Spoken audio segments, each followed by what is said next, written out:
Hello. Greetings. Yep, I am here. I am alive. And Richie Poole is first. No, Richie, sci-fi didn't kill me. I'm still here. I didn't kill nobody. And here's sci-fi to prove. Richie Poole thought you did. Hello, Thomas Potts. What? Richie Poole thought you did. Hello, Thomas Potts. Son of a bitch. Yep, son of a bitch. Somebody didn't mute.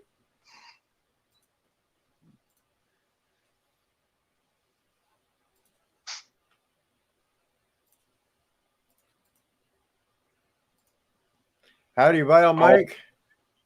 Thomas Potts is unsubbing because I'm on here. Oh, shit. And here I was going to bring on somebody that likes to do Star Trek fan films. Son of a bitch. Sci-Fi Nation is here. Thomas Potts, shut up. Hey, Dark Calhoun is here. Hi, Vile. How you doing, bud? I was just thinking about doing a whole video about cloaking devices.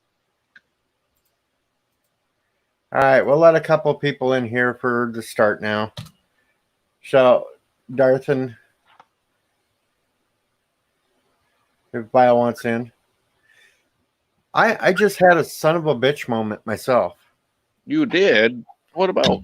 When I was setting this up and getting ready to go, I looked at the video I did 2 days ago, and it's got like 482 views. I don't want to hear it. I'm like, son of a bitch. Son of a bitch. I don't want to hear it. I'm like, that's the most views I've had on a video in such a short time period. The only one that beats that is a video I've had up for 7 years. So that link you put up in the chat, I'm going to do something real quick. I got a buddy of mine that does Star Trek fan film. Hey guys. And I want to come in here and talk for a minute. Hello, Darth. How's it going? It's going. David Melbourne's in chat. Hello, David Melbourne. Guten Tag. Don't mind me. The coughs are almost gone. The NyQuil's almost kicked in. Big and small white. Giant fucking cube. Green death flavor. Tubian says, son of a bitch, I want to see someone who makes Star Trek fan films. Well, if you give me 2 seconds, I'm going to send him the link. You might get to chat to him. Just let me know if he responds so I can keep an eye on StreamYard to bring him in. Oh, not a problem. I'll tell you exactly who it is as soon as he accepts it. No, Thomas Potts, I did not see where Mike Bird left the mic on while he geologied. Oh, dude, I thought you were the sound engineer. That thing went woo while the commercials were playing. I was like, son of a bitch, DJ the sound engineer. That shit was funny. I popped into his stream earlier and I was so feeling bad that I just logged out and went and fell asleep. Hello, El Digga. Hey, Adega, what's up, buddy?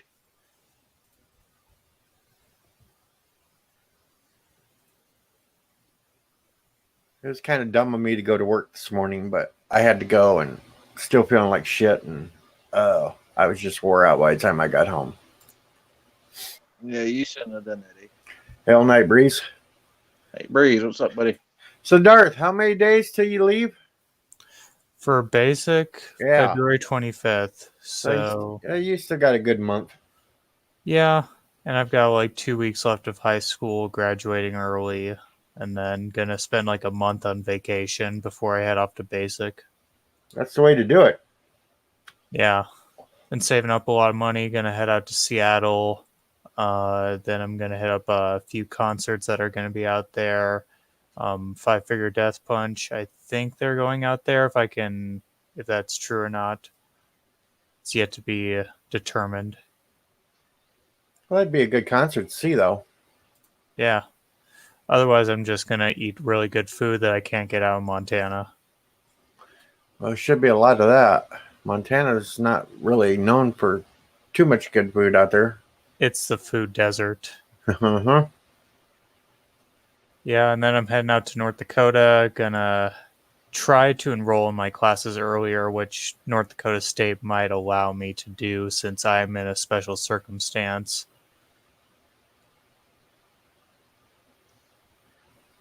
Just going to answer Aldea a lot real quick, and we're doing pretty good. So were you sick today, DJ? I've been sick for like the last week. Oh. I was hanging around. I was trying to show that I can't get sick, so I kept going around people that had influenza and that, and well, it finally nailed me. DJ, send him the link, so be on the lookout for Vance Maker Owen.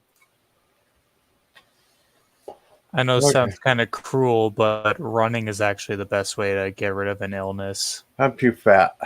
I know, but I was like 265 pounds in April, and running helped me get all that off. I sat there and had to load 2 semis of beans this morning out in the freezing cold. It was like 16 degrees, and by the time I was done, my arthritis was killing me. My back was killing me. And then I had to chase cabs to give shots. Ooh. Yeah, it was like 20 degrees this morning, and then I decided to blizzard all this afternoon. And then I'm thinking to myself, why didn't the boss decide to do this tomorrow? Because it's supposed to be 50 degrees. Well, thank you, baby. Hey, say hi.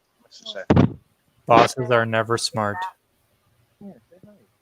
Hello. Somebody's saying hello. Glustish. This is Mike. That's the missus. Mrs., slap him upside the head for me. And I know she won't, but I ask her every time she's around. No, The Sci-Fi Nation Frauen.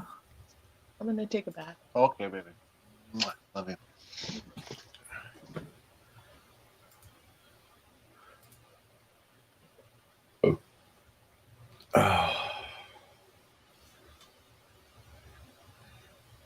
Well, it's not my job to be in to give shots, but I had to round up the little shits to run them down the chute to get their shots. He had to round them up the shoots to give them the blue shots. Well, those suckers try to kick you and shit, too. You got to watch the nuts. Try Buffalo. You just don't want to work with them. Oh, no, a couple of weeks from now, I got to do the pregnancy test and shit and deal with the bulls. So, yeah. Hey, DJ, check your backstage. I see her, and he is in. B-Man is here. Hello, B-Man. Welcome to the stream. Hey, what's up, guys? How we doing? All right. Howdy, How you howdy. doing? I have Oh, a- it's your world. I'm just trying to get by, man. Nice, nice. We have a special guest brought to us from Sci-Fi Nation, B-Man. He does Star Trek fan films. This is No Budget Productions. Check him out on Facebook. I will try to put his link into the chat here in just a minute. But everything he shoots is on a cell phone, which is why I identify with him on a personal level, because that's how I do all my videos on voiceovers. Yep. That's all I've got, so that's all I use. So, try to show everybody that, it's, anybody could kind of do what I do, so. And it's really amazing what you do, because you do all your post production, and you really don't really have much of a budget either. You just, it's what you got to work with. And that's what I love about it. Well, the thing is, like, when I first started, I went and I visited the sets, and I was offered, the guy from Starship Valiant had offered me to be his chief engineer, and I was like, I get to go play Star Trek, yay! So like any true geek, I wanted to record my own thing, and I was kind of kicked in the groin, figuratively speaking, because I wanted to record something just for my friends, which is always kind of stuck with me now. But this guy who was doing his own production at the time, not the guy who hired me, but this other guy, I had asked, I said, hey, would I be able to shoot, something, 2 minutes tops? And he was like, well, he was like, you don't have a camera. And I was like, well, could I use my cell phone? That's what I brought with me. And he was like, he kind of laughed. He's like, ha, you can't use that. And I was like, well, why not? He's like, well, because that's not how it's done. And he took about 15 minutes to show me what, his camera, which had like all these little trinkets and buttons. And it kind of reminded me of like a Borg prosthetic arm, to which I had no idea what any of that stuff was. And, of course, I smiled and nodded and everything. And, when he left, I went ahead and just recorded my own thing on my cell phone, and it was just kind of like whatever with that. And, I've kind of just continued that mentality of like just not listening to what the haters, or the negative people say, because it's like not everybody has money for an expensive camera, and he told me, yeah, I spent $1,000 on this camera. Look how nice it is. And it's like, dude, not everybody has that, and I've never lived by that mentality of like, conforming to what people think, so. Oh, exactly. Hey, I see Bird of Prey 5 is in the chat. I'm sorry you woke up so late, but I know this is way past your bedtime. Obviously, you're on the same time zone as me. Hey, Cinnamon, what's up? But Bird, you want to drop in for a minute just to say hi? He's throwing up and sick. I think we better leave him alone. Okay, well, I was just asking, trying to be nice. I think Anti-Trekker poisoned him. I think it's the beagle bites. V-Man, don't mind us. We kind of ramble on about this weird shit about a war between Bird of Prey 5 and Anti-Trekker, and well, Turtistan and Kuroga. It's a big war between them. All right. All hail Kuroga. Bird, I hope you get some rest, man. Much love to Mama Prey for taking care of you. Yep, man. hugs to Mama Prey. Anyway, back to V-Man here. You guys got to go check out the link. Oh, absolutely. Vance at No Budget Productions. Check out his channel, please. I got to put that link into the chat. Well, it's already been put in once. You're behind the time. Oh, I am behind the time. Dega put it in for you. Dega put it in. I'm not looking at Dega looking out for me. Oh, I know. Dega never wants us to put his link in, but he's throwing everybody else's in. Well, Dega had his new book came out last week, too, and he ain't even putting his link in.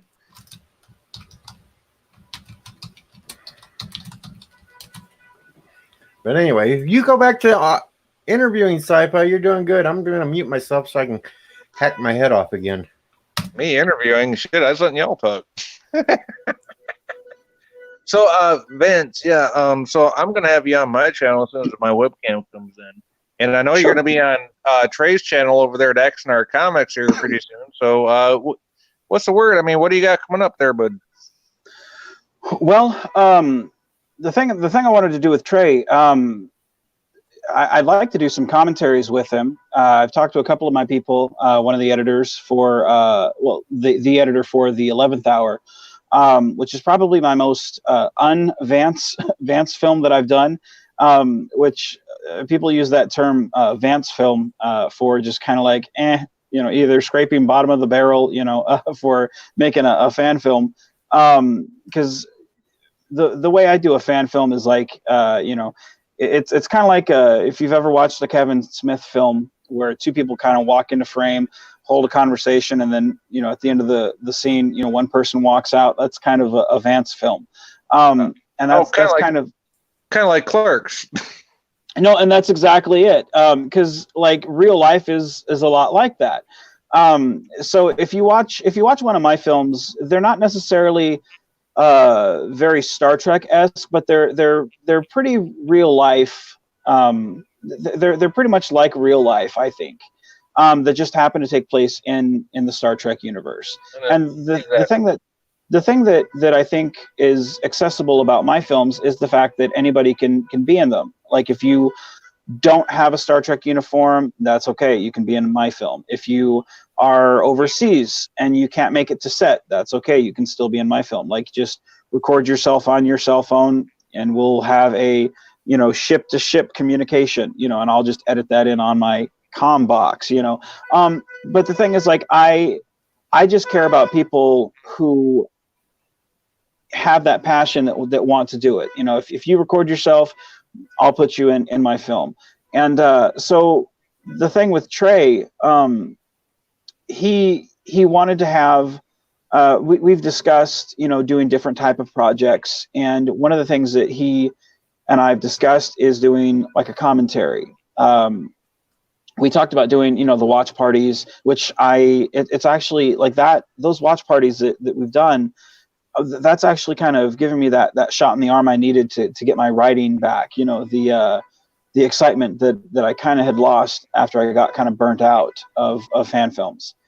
So he had asked, he was like, hey, since you have several different story arcs, could you maybe put playlists with the different story arcs together? And I thought, well, I could, but what would be the point? And then I thought, well, if we had like a director's commentary or producer's commentary, that might be something for his audience, And then as I started getting to know everything, and not to cut you up, but I kind of thought that's what tonight was kind of about. You're gonna like be doing a commentary thing, or was that the one that's gonna happen this weekend? That's one that's going to happen next. That's one we were talking about for next week. I know he had talked about maybe Wednesday. I'm going to try to push for a Saturday because Wednesdays, like I work overnights, so I have meetings all throughout the night, so I'm not going to be able to do like a commentary like kind of what we're doing like right now. Like I have to really schedule a lot of things in between meetings. So I'm not going to be able to do that. Not like during the watch party where I can kind of tune out for a little bit and then go to the meeting and then tune back in, So I think a Saturday night would probably work better for me if he's up for it. I hope he is because Saturday, I would love a Saturday because I just literally got Saturdays off. So like if we could do like a three-way between, not like that, you MFers in this chat right now. It's on video. We've got it. Yeah, I know it's on video. We want that sound bite. It's gonna be my ringtone. It's gonna be a new ringtone for sure. But no, if we could do like an interview between you, Trey, and myself, that would be so awesome. Because Trey is so into the whole Star Trek aspect of it, and I'm into like the breakdowns of everything. Like, why is this like this? Why is this like that? Not that I'm hating, but I want to know why something is a certain way. Well, like on I think it was maybe a week ago or so on Lore Reloaded. Like he had reached out maybe a couple of weeks ago and asked if he could do a watch party for one of my films, which I'm like, dude, I'll never tell you no. Well, actually, I messaged you about that. You didn't even know he was doing it. No. He had reached out. Probably about a week prior to when you messaged me. Did he? Okay, I didn't know that. Yeah, because it showed up in my message requests, and I'm like, well, who is this? Because usually the only time I ever get message requests are when those spam body hot girls message, complete trolls. But this was an actual normal looking dude, and I'm like, oh, you might be real. But he had said that he was like, hey, he wasn't doing his hooker client confidentiality vid to you, was he? Darn, he wasn't. You're right.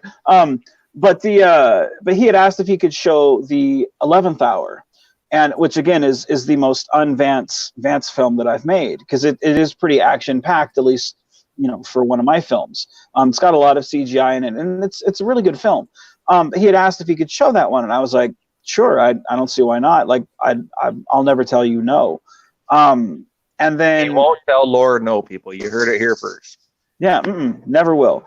So when you messaged me, I was like, oh, hot dog, this is the day. Awesome. So that's when I hopped on the channel and saw that he was actually doing the earlier films. And he messaged.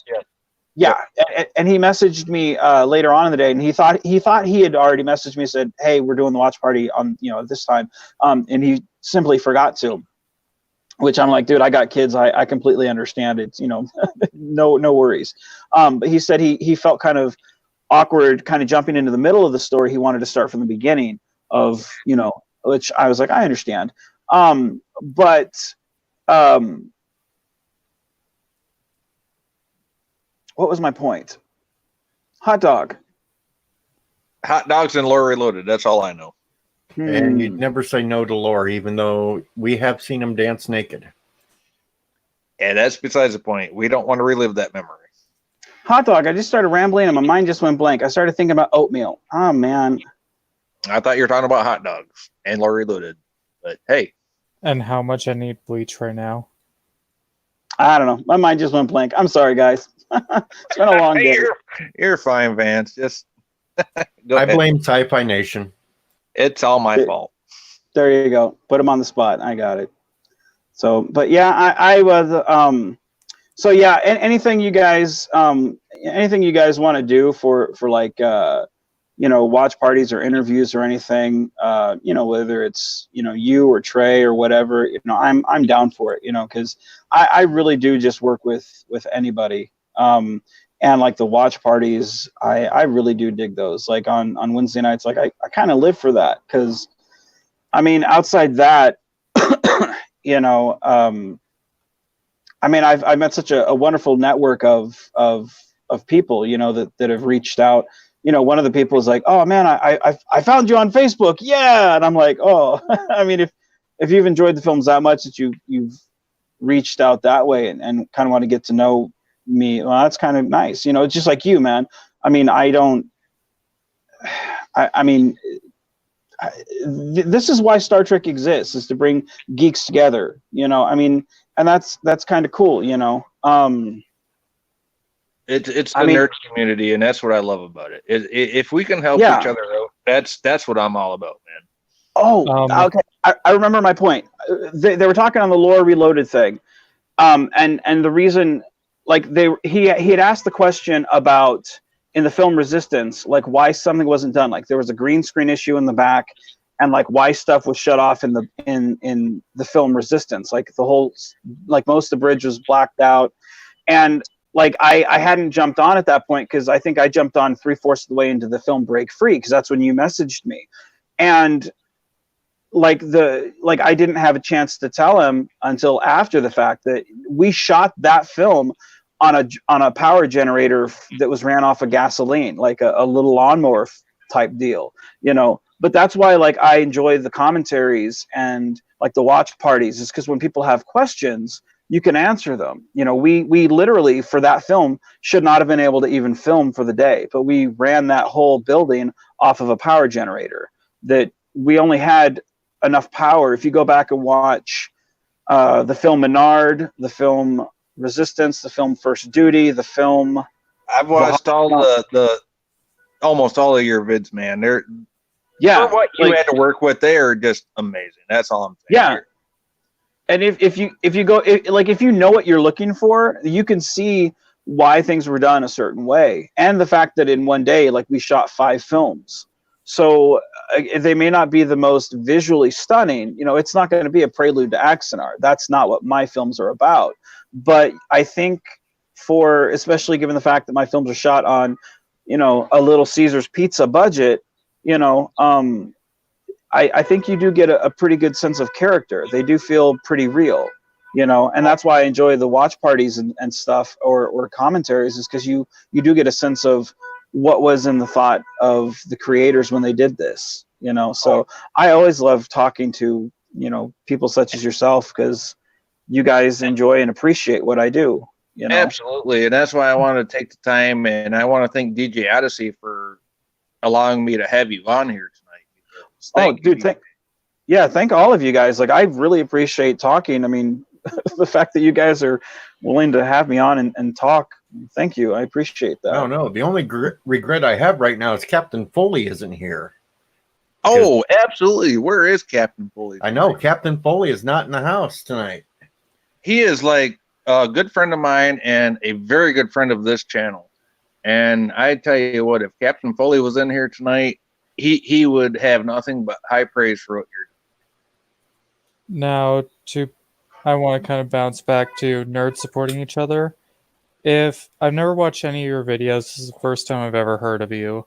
But if you wait about 6 weeks plus 18, I'm going to basic training and AIT for the Army. So I can give military commentary if you need that on like writing advice. Because Well, I got raised by a drill instructor, so if you want advice on that, I can give you that too. Yeah, I'm always willing to take criticism. I mean, like my thing is always like I'm always willing to listen to what people want to say. It's always in the spirit in which they give it. Like there's my thing is like I don't mind criticism. It's cynicism I don't like. Like as long as people are always, hey, try this, or hey, there wouldn't necessarily be this. Try it this way. Like I don't mind that. It's when you can't. It's the people that you can't please. I don't really want to hear from. But no, I'm always willing to listen to. Hey, try to improve your craft this way. Because I'm far from perfect on what I do, and I understand that. So no, by all means. I just Absolutely. I just constructive criticism. Constructive criticism. I don't matter who you are. If you got a channel or you're doing something and you're putting it out there in the public eye, constructive criticism is always welcome. And if anybody says it's not, then they're really not in it to improve themselves. No, we just don't like the trolling ones that the Well, idiots. I had an actor friend. Well, there is a difference between trolls and people that are saying, hey, you might, if you did this, you could improve or whatever. But it's the ones that say, oh, you're just a piece of shit, this, that, third. That's the ones you want to avoid. Yeah, I had an actor friend. She had asked, she was like, how do you take the criticisms? And I was like, the thing is, if you can listen to what somebody says and you walk away and you're like, I get that, I understand it, and I can walk away better, then okay. And that's something where we all can use that. But if you listen to what they say and you're like, nothing I do is going to change their mind, that's something where you kind of have to just kind of ignore that, because you can't please them no matter what. And those are the people that you need to ignore, not the people that are trying to help you improve your craft, And again, it's one of those things where it's like, I'm not I'm not of the caliber of like a Star Trek Continues or a Star Trek Phase 2 or a Prelude. Like I'm not them. I'll never be them, but that doesn't mean I can't get better. So no, by all means, like, if you guys see something that, hey, maybe try this, or hey, try this, or, but again, it's one of the things like I am an amateur, I'm one step above, playing in my parents' garage, so, Yeah, but we appreciate ones like you to do these fan films, because honestly, the ones that are producing the real stuff are producing garbage for the most part. The fan films are the ones that have the heart and soul right now. Well, by the way, Vance, I just talked to Trey, and he wishes he could be here, but he had to do some family time stuff. So. Oh, I understand. Well, the thing I found in the fan film community, like I have a film coming up called I'll be shooting it. I don't know if any of you guys have seen the show The Office. I've binged watched The Office probably 20 times. What's yes, that? I know that show. I hate that show. You hate it? Oh God, that is such a millennial show. But there's a show in there that one of the characters writes. It's called Threat Level Midnight. So since I'm a huge fan of the show, I decided to take that as a title for one of my films, as a nod to the show The Office. But I decided there's going to be a scene where there's space-time is ripped apart for plot device reasons that I haven't made up yet. But it was a way to get all of the fan film people that I'm friends with into a scene. People like Nick J. Cook or Michael King or Robert Hurd or George Kalin, Gary Davis, people that from the kind of smaller budget fan films, that when someone like me reaches out and is like, hey, would you mind shooting a 30-second cameo to be in my film? They're like, sure, what do you need? And that's the type of thing where, people who take themselves super serious, they would never give me the time of day.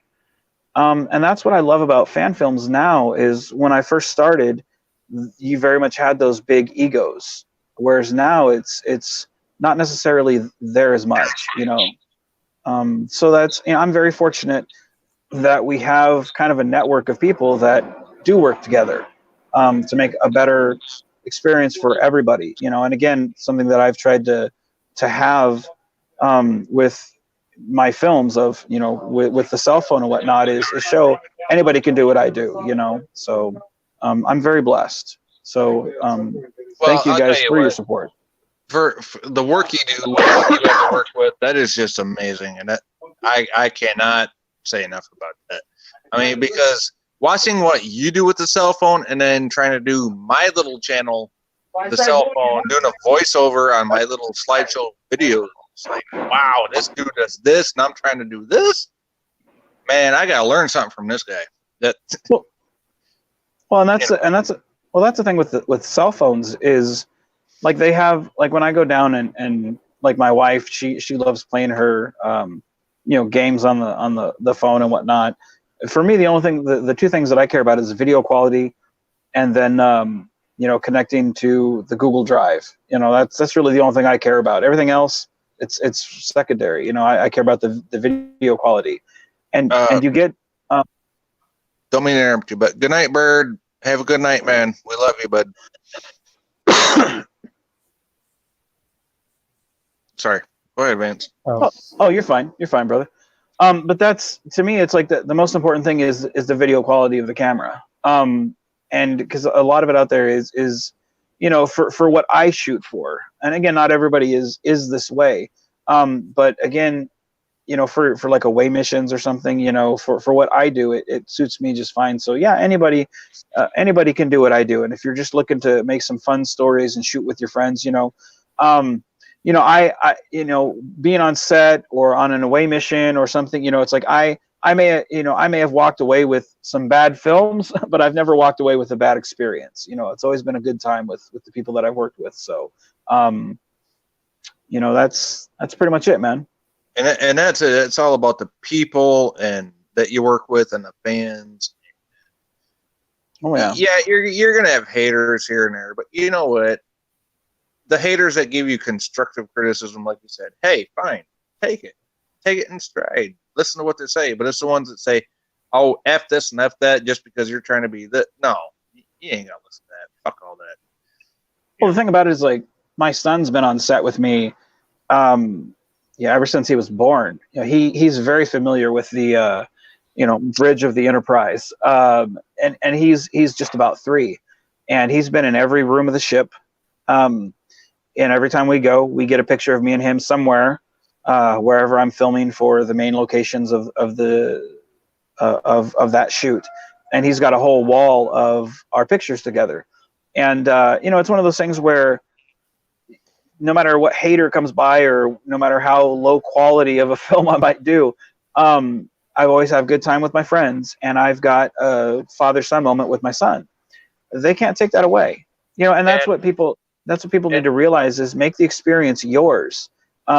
Screw the quality of the film. Go have a fun time. Go have a fun time. And you know what? That film you suggested that I watched with Mrs. Sci-Fi the other night, when you had your son in there with you. Oh, the Scribbler? Yeah. Yes. That, oh my God, she frickin' loved that right there. That had so much emotion in it, so much love in it. Oh, that was like her favorite one. Just like you said it would be. That was her favorite one. Yeah, and there's a thing there, like I always put Easter eggs in there, like when Menard he says, computer, prepare Operation Twinkle Star or whatever. Like my son's favorite song at the time was Twinkle Twinkle Little Star.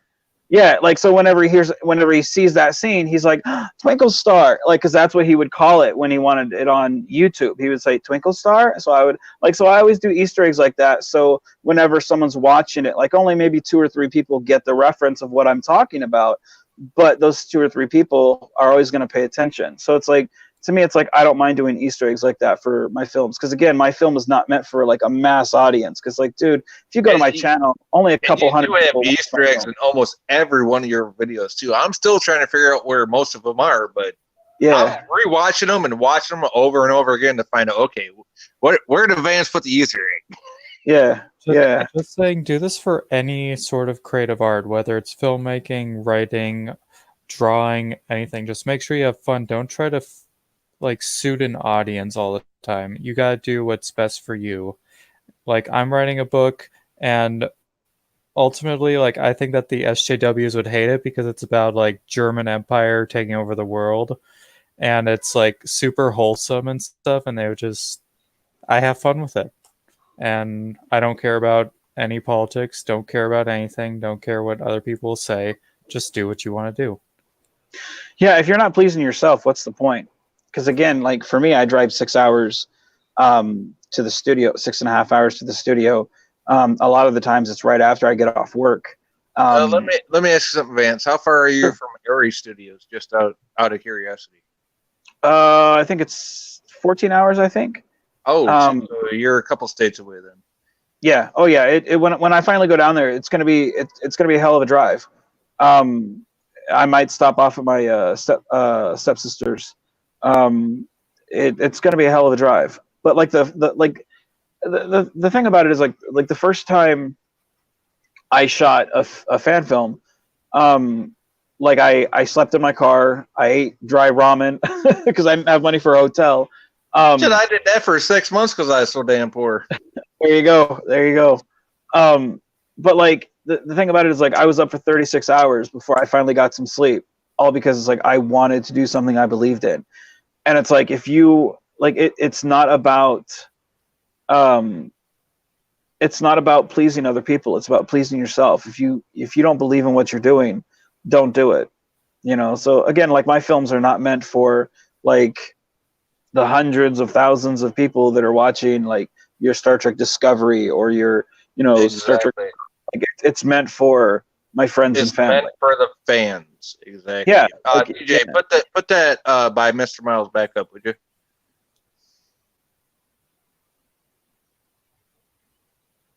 Enterprise pilot episode Broken Bow was filmed in his hometown.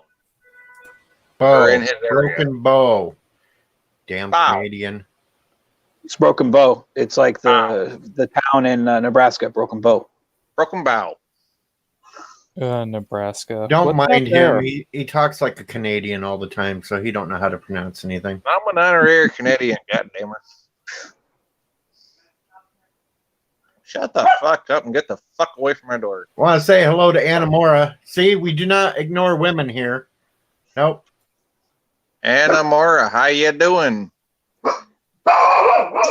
Oh, there goes Brownie, son of a bitch. There goes my puppy. He's a Chiweenie, by the way.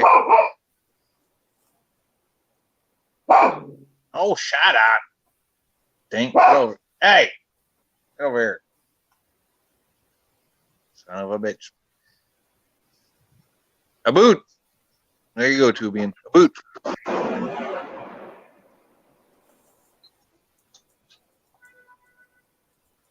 Okay. Anywho. Sorry about all that. My dog decided to go off a nut. I got loud neighbors. My dog couldn't eat a mailman if he had a fucking steak trailing out of his arse. He wouldn't go off if you weren't waving that hot dog around. Shut the fuck up, DJ.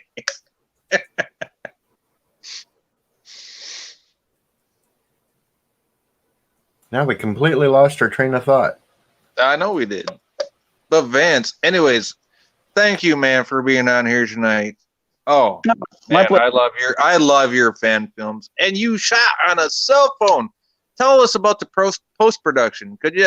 How do you do that? Well, I have I have anywhere from 4 to 5 editors that again we all work for free. Like, and it was just years of accumulating. Like, I'd work with one constantly, and then someone else would volunteer. Hey, I can do this if you want. Oh, sure. And then I'd work with 2 editors, and then eventually I got, hey, I can do this if you want. Oh, okay. Then I'd have 3. So over the course of 6 years, I have accumulated a vast network of people who kind of trade services with each other. So I have about three to four musicians who do music for me. Out of the kindness of their heart. Yeah, and we basically all just kind of trade whenever we need something. Hey, I need this, and it's not like we keep score. Like, well, you owe me 3 songs for this. It's hey, I need this. Can you do Right. this? So you basically just kind of trade favors, but you don't call them in unless it's absolutely necessary. Right. Like one of my friends, Lee Gartrell, he Lee Gartrell, he did the original Romulan Wars. I love that. Why did he pull that from his YouTube channel? I don't know. I've got them all on my computer. That was fucking amazing. For what it was back in the day, I loved that storyline. Why the fuck did he pull it from his channel? I'm not sure. It's one of those things where, like, when I first started doing my own films, I watched a lot of fan films, and when the guidelines came out and people were starting to yank down their stuff, his series was one of the ones that I saved on my hard drive, so I have them. Yeah, but see, there's a thing that's coming out. There's going to be coming out called the Romulan War, and it really pisses me off because Lee Gartrell did the Romulan War, but yet there's another one coming out with all these brand new CGI. It's shit. a fancy schmancy, yeah. And like that's I don't know why he pulled it down. I kind of missed. Like, I'll be working with Lee on something, and I thought I was working on the Romulan Wars, and I was kind of like, yay, because I thought it was going to be kind of the. Yeah, and you know what really got me really fucking geeked about it was that towards the end of his series, he had like a precursor to the NX refit, but it wasn't the NX. It was a different class ship, but it had that NX refit look to it. Yeah. And I was like, oh, son of a bitch, that is fucking awesome. Well, I was surprised when I asked him for which one is it? I forget which film it is. It's in the middle of the films. But I had asked him, I said, hey, do you have an NX refit? And he was like, yeah, of course I do. And I was like, dude, really? He's like, yeah. I was like, because I want to put that in one of my films. He said, oh, okay, just let me know what you want. And the original NX refix was done by Doug Drexler, I believe. But the way Lee Gartrell did it was like a precursor to that. It was like a couple of generations of ships before that. Right. The way he did it. Yeah, I've seen it. Yeah, like, and it's like the thing about like Lee is like he's so crafty on what he does, and if you watch the 11th Hour, like most of those shots are him. I know. He did all his shit was like homemade. That's what I loved about it. It wasn't about how cheesy the action was. It wasn't about how bad the actions were. It was like they put their heart into it. Yeah, 100%. Like he was, like, and that's one of the things that again I say it a lot, but I feel like it's very true. Like, I'm very blessed because he, in my mind, like people throw around the term living legend, and I feel like people like Lee Gartrell, people like George Cayenne, like those two are, because that dude's been making fan films since like the 90s, like late. Like I think he was recording his on like VHS tapes. Oh, Lee Gartrell was doing it, well before fucking broadband. Yeah, I know that because I was watching him before fucking James Crawley came out with fucking Phase 2. Yeah. So like the thing about it is like to be able to work with those two. In fact, tonight on Trey Show, the blue alien, or the gray alien in the blue next gen uniform, that's George Cayenne. From Starship Antilles. Yep, I remember Antilles, and he went on to co-produce fucking goddamn, what's that? They did that one show that spawned like 2 others after it. Goddamn. Like the thing is, like, those guys, when you talk about living legends, Federation Files and all that other shit. Yeah. Like when you talk about living legends, like those guys, like they may not be the big names. They may not be like the Hulk Hogans of the fan film. They are not by far like the Hulk Hogans, but They're and the they use workhorse. green They're screens, this, that, and the third. But you know what? They were there. They're producing this stuff. Yeah. Like the thing about like and they were there back in the day when nobody else was. Well, the thing about it is like if you go back and watch like the film well, the one tonight, the Gauntlet. No, is it? No, not the Gauntlet. The Situation Room. And you get to his scene. Look at the control panel that he has, because he's got like the little glow buttons or whatever, and it's on top of like the jelly beans. Yeah, right yeah. behind him. Yep. And it's the control panel that he's got. It's on a Tupperware, like a large Tupperware lid. And I remember looking at that. Yeah, it does too. and I looked at that and I was like, the fuck is that? What? Wait, is that what I think it is? And I watched that like 3 times looped because you sent me the clip and I'm watching that before I sent it off to my Google Drive. And I'm watching that and I'm like, oh, that's so crafty. Oh my God, that's so cool. Like, so I'm sitting here watching that guy because again, a lot of the stuff I do, I'm like, I can make that myself. And I mean, granted, it's gonna be cheesy, but whatever. Because like, you know, that's the budget that I have to work with. But like as I'm watching him, I'm like, oh, you inspire me. Like I want to do this because like and that's the beautiful thing about it. It's like these dudes that worked with nothing, and here you are, umpteen years later, working with nothing. Want to take a little moment to say hello to GLM. Yes, we do. I was just going to hand it over to you, DJ. We are not ignoring females in this stream. No, we do not ignore the females in this stream. So I got one thing to say. Hello, Biden Touch, and hello, Aussie Outlaw. Biden. Hey, Hide the GLM. children. Hey, GLM. We've been waiting for you. We've been waiting for you. And it's still creepy. Hey, Biden's touch. If you're in the house, hands in the pocket. I'm still hiding the kids.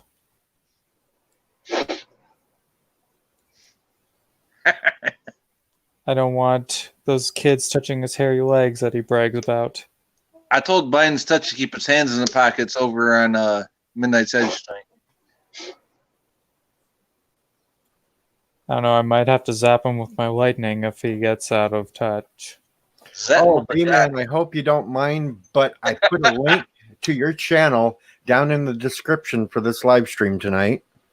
So anybody that goes back and sees this, they can see the interview and know where to find you easily. No.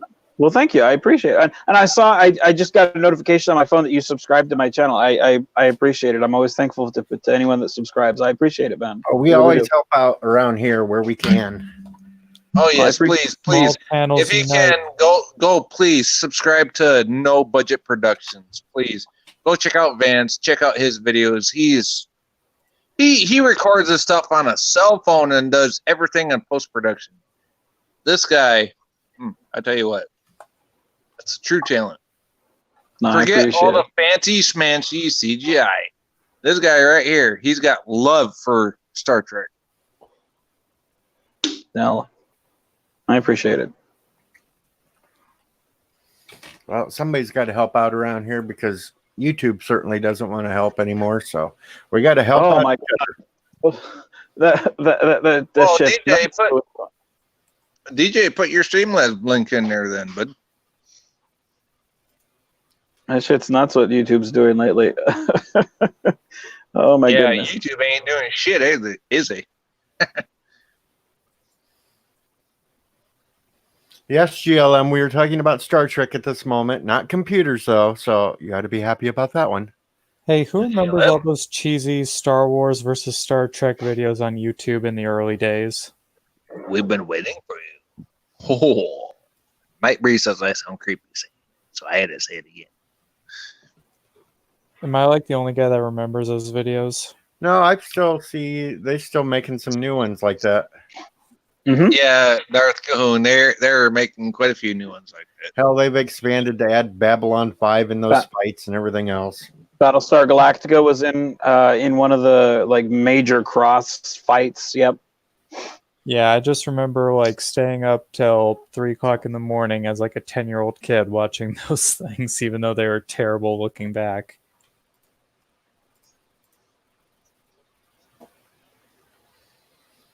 I don't know. Random thought. DJ, can you throw V-Man a wrench so he can throw a link in? Or can you do it for him? Throw who? V-Man, Vance. No Oh, yeah, Budget if I can Productions. pop up in the chat to talk. There you go. Say something in the chat, Vance. Okay, hold on. Not me. I don't collect pocket protectors. That's Did I do- because DJ is a pocket protector. Did I do it right? No, in the YouTube chat. Yeah, YouTube chat. Yeah, on the channel, bud. What, baby? Come on here and say hi. How you doing? That darn thing won't. I'm still tired. You're so tired. I can't be that freaking awesome sauce, GLM, Oh. if somebody's going around pretending to be me in your streams and trying to get me in trouble. No, I'm not on camera. I know, that's why. Mhm. Oh, that's why you're glad I'm not. Somebody's got it out for me. I don't. Mrs. Sci-Fi is glad I'm not on the camera right now. I don't think I know what I'm doing, guys. Just go to the live page for DJ Odyssey and type something in the chat, like you do on Trey's channel. Oh, okay. Hold on. Let's see.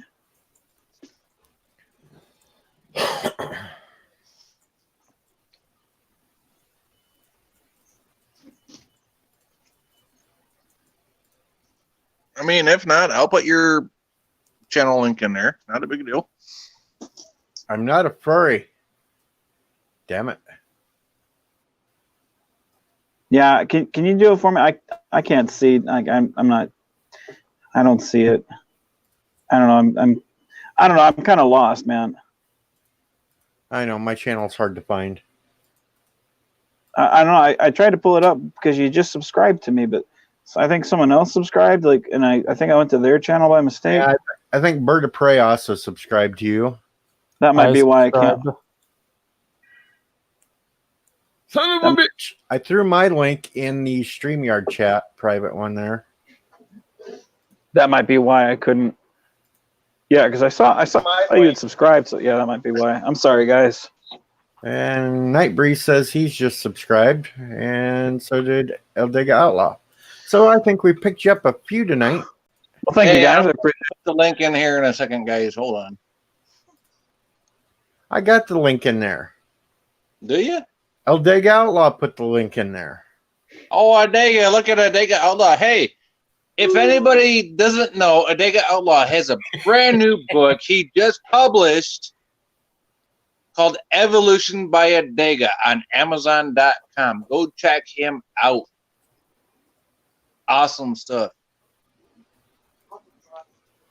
And he also did a couple of lives where he actually showed how he does the voiceovers. Adega Outlaw is the actual voice for Axnar Comics. Go check him out. Check him out. Okay, I put it on there earlier, but I seen that they took the Friday, so I'm trying to get it back. I seen Ruben and his brother had that. There was only two that I seen. Yeah, and I think awesome. I might be. Well, I think Sky. No, I want two. Yeah. I don't. That was interesting. That was very interesting. Who the hell was that? I'm at work. He's at work. That'd be a fun more job at work. I Yeah, run my own hardware store with 50 rental units. So, yeah. I have good times at work. It's not a very hard job. Just gets complicated sometimes. So, Wish I had a job like Yeah, that. that's what we call it now, complicated. yeah. I get to hang out with you, good gentlemen. So there's that. So Well, I wouldn't say we're good. Sometimes we get downright. So Darth, I don't know. I've heard about hot dogs and hairy legs. So I kind of have to wonder what I've missed out on. So hot dogs and hairy leg. Oh, here we go. What sci-fi? Christ. Darth Gilhoun, what branch are you going into? But Army. I'm not going to quite be a grunt, but I'm going to be a guy standing right next to grunt. I'm going to tell you, if I wouldn't have caught a felony, I'd have been going into him as an E3. As an E3? Straight out of boot before AAT. Holy shit. Damn. I wish I could do that. I'm actually Because hoping. I scored high on the SVEP. Well, I did too, but I'm not getting that. You probably did something else that got you that because there's qualifications. No, I didn't do nothing different. I had lots of intelligence. What'd you get on your SFAB? 76. And I that was got back 78. in 1994. Okay, I got a 78. What is this bullshit? What is this bullshit? You got 2 points more than me 20 years later? You tell me. I don't know. I think Army changed, but Yeah, hell, I I had an 82. Shut up. god damn. I wish I could get that. I'm waiting for. I have a few friends that are possibly joining, and they're gonna make me their reference if they do sign on. So I You may. you know what my next posting would have been after AAT? What? OCS. I'm doing our OTC, so I'm going the other route. Yeah. You can have your enlisted wannabe officer. I was going to OCS. Yeah, but I'm prior enlisting, so I'm not that complete I idiot enlisted and never sent me to OCS. They never sent you. I caught a felony. That's why I never went. Ooh. Yeah, he was a bad boy. Yikes. See, now you're finding out all the back door and back room deals here, V-Man. You're finding out what kind of people you're listen. The thing is not to be caught. No. My case went all the way up to Commandant of the Army.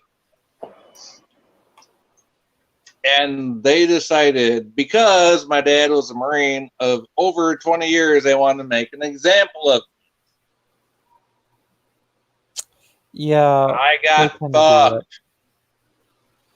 Yeah, I don't get that with our military. Other militaries, I'd be like, oh my god, 20 years service from your father? We're going to get you up there in the ranks. And I had the intelligence that was twice of his. Yeah, just saying that would never fly, especially in a German-style military. Don't get me started on that. Yeah, boy, that coming on. Well, let's not get him started this week. He'll end up booting himself off. We're gonna get a boot about it.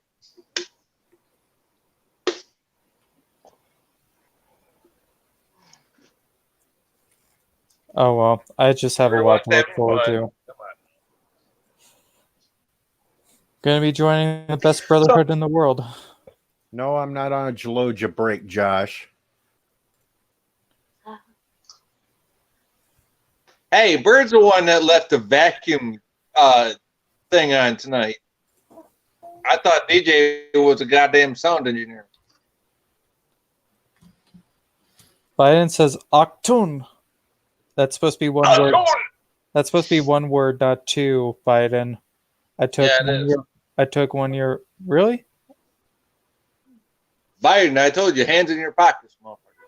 Well, okay, it's supposed to be one word, if I remember right from my German Creepy one Uncle Joe. class. Yeah. German 1, that's all you need to at least understand the basics of that I like language. 17. Das Boot. Schmeiser.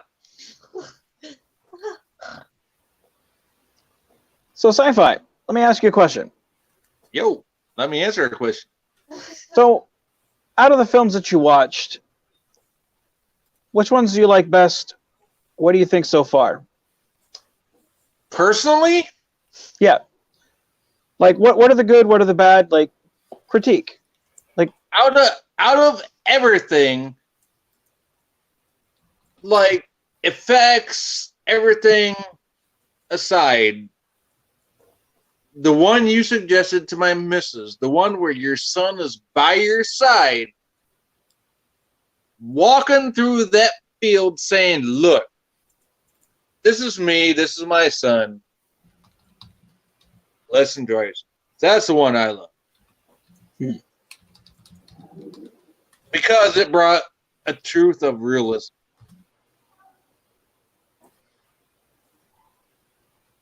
That's the one I like. Right on, man.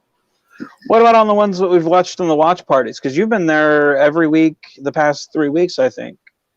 You've been there every week, haven't you? Yes, I've been there for all the watch parties. Yeah. What about on those ones? Which ones do you think work? Which ones do you think don't? Which ones don't work? Yeah.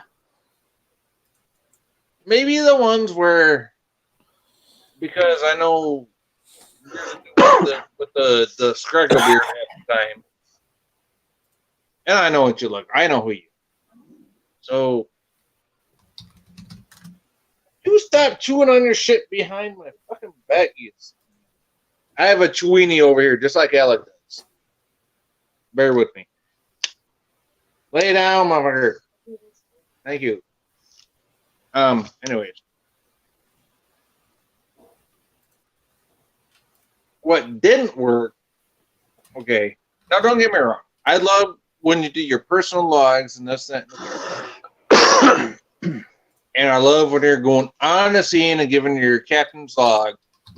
But what doesn't work is when you don't let your away team go do what they're going to do. And you got to come back to yourself automatically and say this, that, and the third. Mm-hmm. You got to let your away team go and do what they're going to do. And report back before you do your log. That's the only thing I saw. Mm-hmm. But as a Trek fan, that's what I've come to expect. Trek. As a fan film, I can understand why you did that. If that makes sense. Right on, man. Yeah.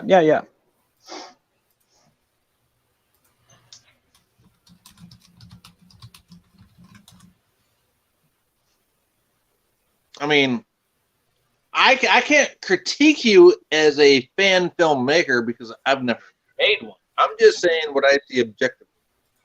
Oh no, like the thing about it is like and that's one of the reasons why like I kind of like talking to you on, you know, I find the watch parties enjoyable is because like you'll throw like a question out or a comment or something, and like it gives you a different perspective of the films because like you guys will look at things differently from how I do because like I'm looking at things from, okay, I only have this character or I only have these characters or I have to tell this story but I only have this to work with. What am I doing? Like, so like, no, like a fresh perspective and like what worked for you watching the films, you know, because it's like,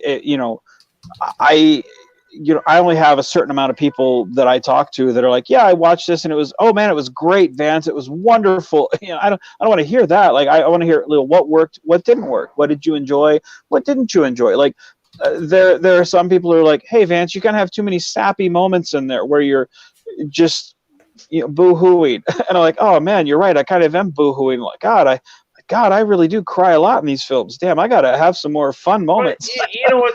Though, I personally love that extra emotional element to what you do because I think, to me personally, that's what's missing in Trek, especially since the original series.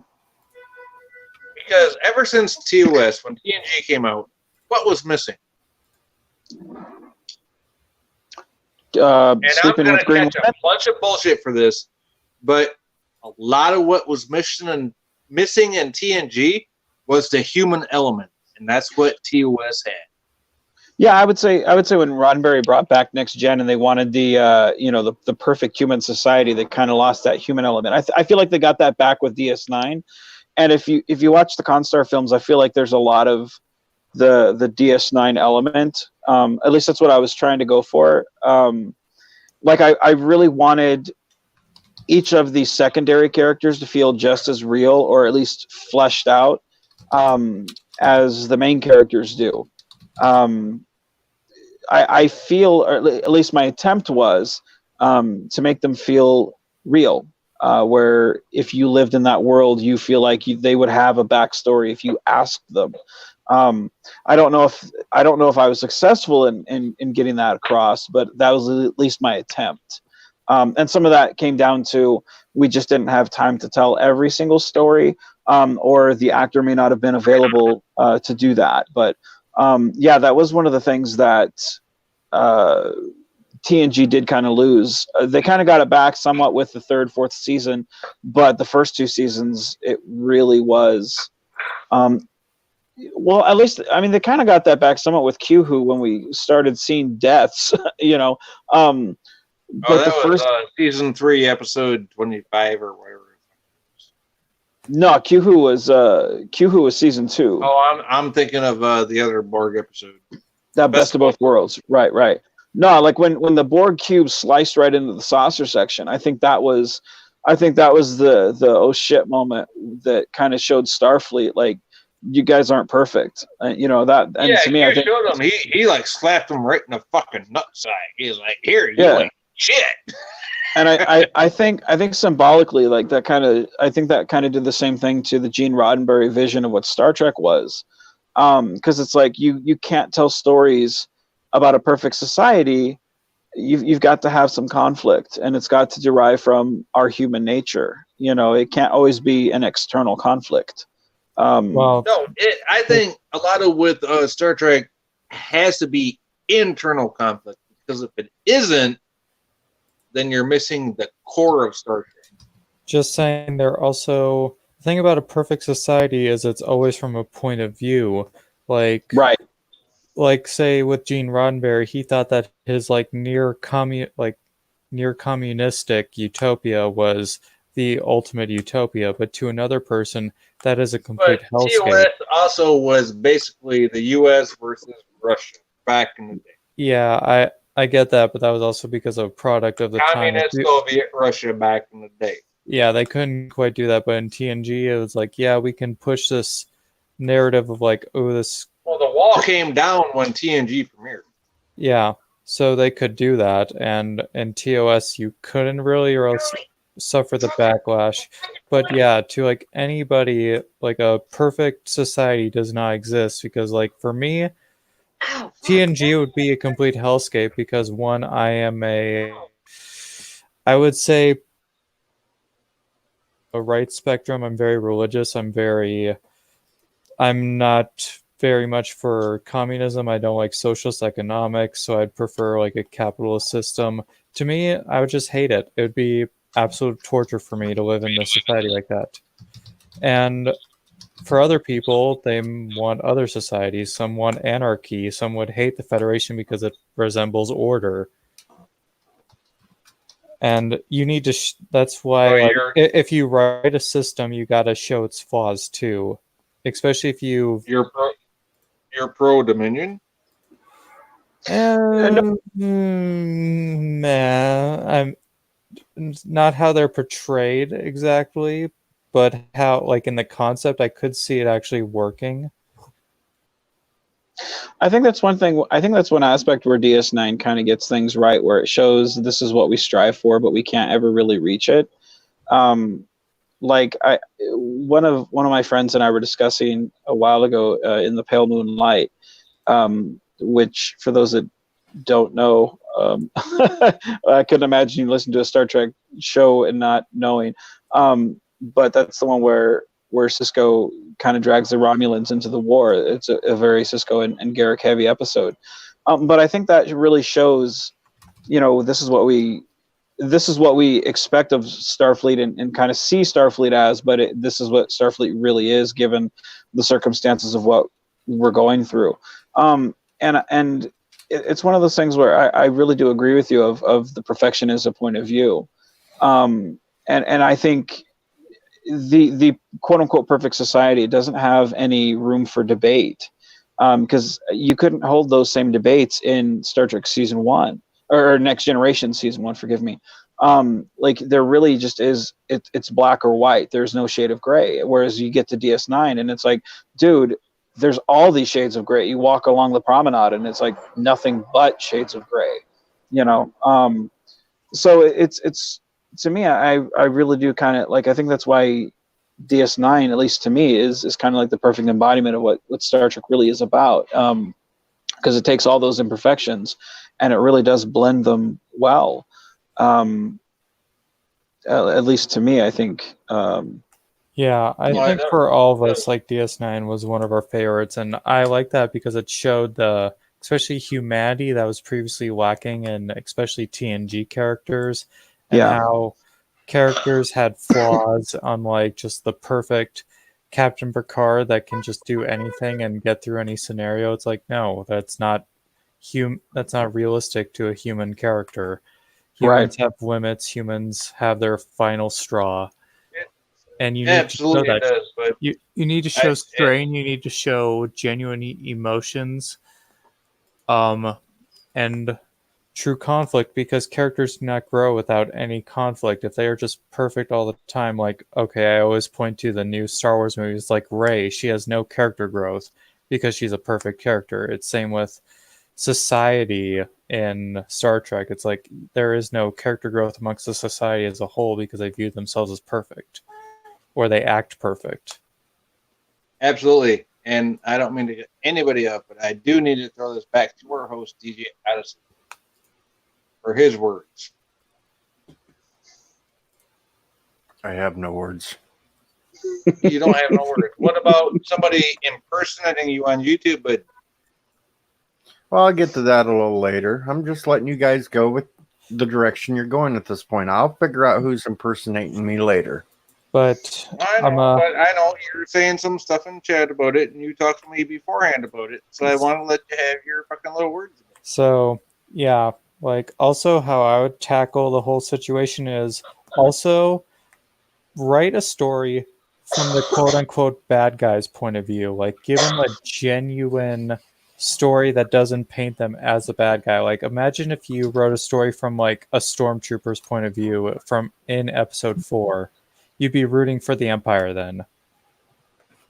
And you'd view the rebels as like terrorists, or you get that? It's like there's always a different point of view. Like some people will not agree. Like for me in Star Trek, I genuinely would prefer to live in the Romulan Empire over the Federation. That's just my type of society more. Well, and that's one of those things where it's like anything that's kind of outside the box. Like if you go to the like just look at the episode where in like Enterprise that was that told the In a Mirror Darkly. It was a straight up Terran Empire episode. It was a 2-parter. Like that was a completely different viewpoint and a different story being told. It wasn't just the same old regurgitated type of storytelling that Star Trek had kind of done. You're absolutely right in that, fresh storytelling perspective, do something different, even if it's not successful, at least you've done something and tried something different, and I think that's one of the reasons why I don't really care for Voyager, because Voyager just kind of felt like, let's recycle this idea, let's recycle this idea, let's recycle this idea, and it kind of just gets lost in the shuffle. I think Voyager was kind of a show that was missed opportunity after missed opportunity, at least from my perspective, so that's how I honestly view most of Star Trek, especially in its episodic nature and always from the Federation's point of view. They should have branched out a little bit more with, especially since they had all these different nations within the Star Trek galaxy, or our galaxy, just the future. It's like you could have told a really good story from the Romulans' point of view. I know that episode where Deanna goes undercover and all, but they still kind of paint the Romulans as bad guys in that. And now here's Mrs. Sci-Fi with how she thinks about all this. I was playing Coin Master. Okay, so I guess I'm muting my mic. Uh-oh, they're wearing hazmat suits behind V-Man now. Something's went wrong. The zombie apocalypse is upon us. Well, gentlemen, I do got to skedaddle though. I've got to go actually do my job, so I'm off break. So I have to go. I've exceeded all of my breaks in this one. So thank you for having me. I appreciate Thank it. you for joining us, and we will make sure that people know about these fan films and get the word out there for you. Well, I No appreciate Budget it. Productions. Please subscribe to his channel. He Well, thank you, does guys. all of his filming with a cell phone. It's awesome. Link is Please right check down him in out. the description, folks. So there's no reason why you can't find it. Exactly. No, thank you, guys. And you guys have a great night. All right. Yep, You you have a too. great one too. All right, take care.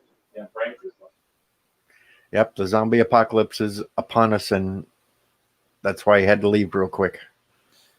Well, I'm gonna get marksmanship training, so let me be the shooter. All right, just you know where to hit them. Yep, pretty easy. All the movies tell us everything. Shoot them or burn them. I vote burn, but do whatever. And sci-fi's finally coming back now. Aussie Outlaw is out of the shower and fresh. Good evening, Aussie. Hi, Aussie. How you doing? You can't do it, so DJ, you are just on top of it tonight, but goodbye, mate. We've been waiting for you. See, that's how. How's the fires going?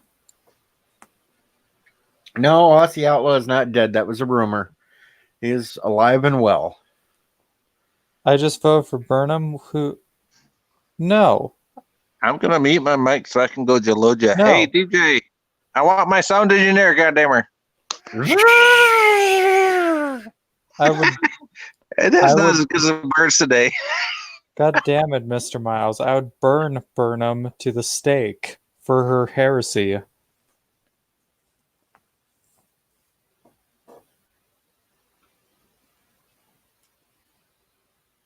God, Mr. Miles, I thought you would know me better than that.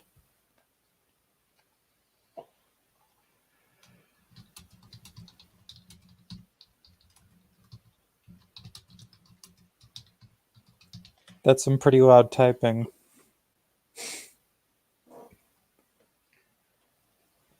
Oh, so Aussie Outlaw died 3 times last week, but he's still here.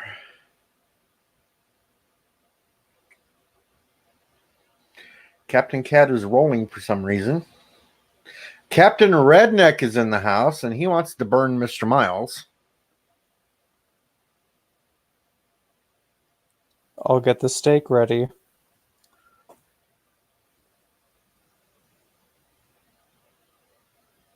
Oh, everyone's coming out at night. Crawling out of the woodworks as we're about to fall asleep, then see the notification on the phone. Aussie Outlaw did not like death much, got on his last nerve.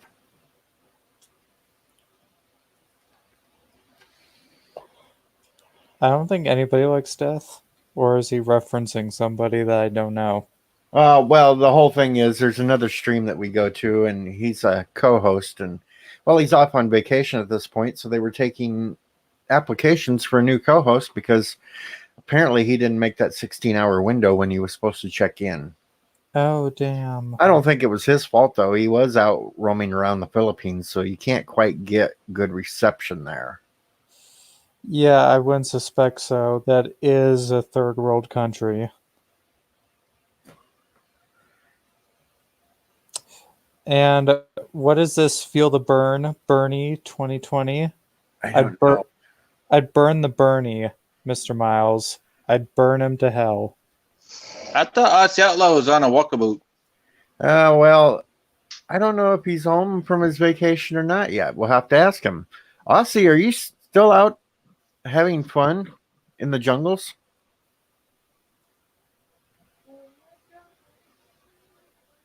I wouldn't want to go to the Philippines. They're nice people and all, but Filipinos really nice. Don't encounter And one in the Navy, though. And you don't know whether you think people are nice or not. Jesus. Yeah, but he's But- still out there. But yeah, I would just never, ever want to go out there. It's way too hot and jungles. Buzz. and ethnic In tensions. the chat, are you back from your walkabout, or are you No, still out there? he's still out there. He just answered. He loves the people. Yeah, Captain Redneck, I know Bernie will lose. He will always lose because socialism will never come in this fucking country, or else the military would just revolt at that point. Feel the burn. I think everybody's on this burn kick because Bird almost lost to Bernie yesterday trying to fight him. No, I am a progressive independent, and I am not a tinfoil hat wearing SAW, but feel the burn. It's bad enough Bird got beat by Elizabeth Warren. Because Bird doesn't know how to play a video game. I'm an American monarchist. I just say replace the president with a king or an emperor. Well, I'll get behind that if it's Empress Hoshi. Hoshi? Who's that? Hoshi? You don't know who Hoshi is? She's like the hottest Asian ever in a Star Trek show. I'm trying to think. Uh-oh, Captain Redneck's in love with Calhoun now. Okay. Convert to the American Monarchist Party, I guess. We have a new member. Wait, you have a website for that? Redneck's going to want to be the king, though. No, we already have a regent. But American Monarchist. Like a whole website and a whole fucking. Yeah, we have the American Monarchist Party. We are a legit party. I'm a member of it. Captain Redneck, you know what? You got like a $50 super chat on the AT's channel. I don't want to hear it. Okay, I need to go to the YouTube stream and I'll put the link down to it if anybody wants to possibly look at it. Yeah, we are. I'm actually going to be running. You're the dumb one. You work for Beagle Place and AT's edits. I'm not in cahoots with anyone, Mark Andy. I'm just here to let them ramble on and talk what they want because I'm a host like that. Yeah. Hey, I'm still being nice. Shoosh. This is the free zone to talk. I'm still being nice. American Monarchist Party, we advocate for a constitutional amendment to change the executive branch of the United States to a monarchy. Yeah, do you have 2/3 of the American people's votes inside of the Congress? Not yet. Didn't think so. Yeah, we're just kind of like this third wing that wants to replace the libertarians someday, and then hopefully... Libertarianism? What are you? Well, the Libertarians is a laughingstock of a political party if you look at their organization. For good reason! Yeah, we all know that.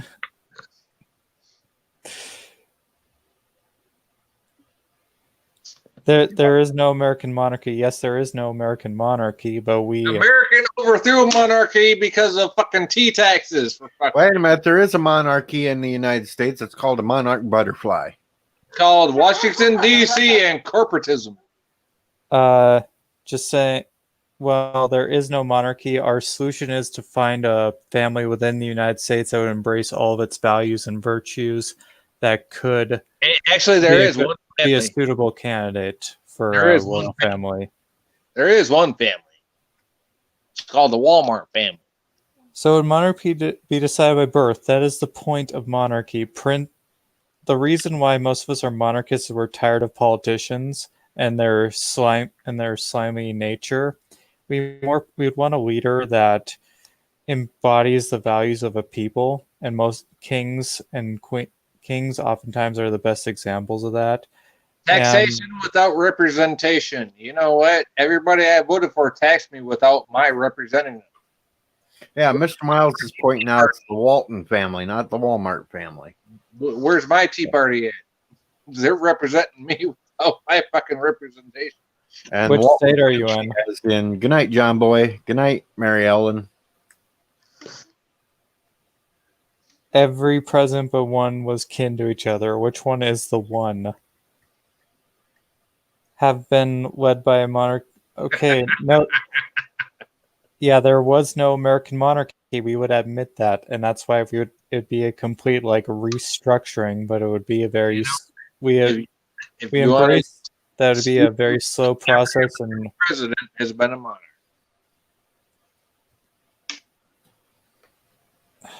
we're just tired of politicians mostly, and we want a king because one, kings are trained from literal birth to be the next ruler while they're still prince.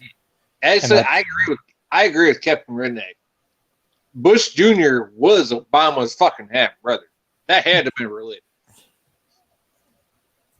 Okay, no, there was actually multiple royal families you could technically point to because part of the United States was owned by Spain, part of it was owned by France, part of it was owned by Britain.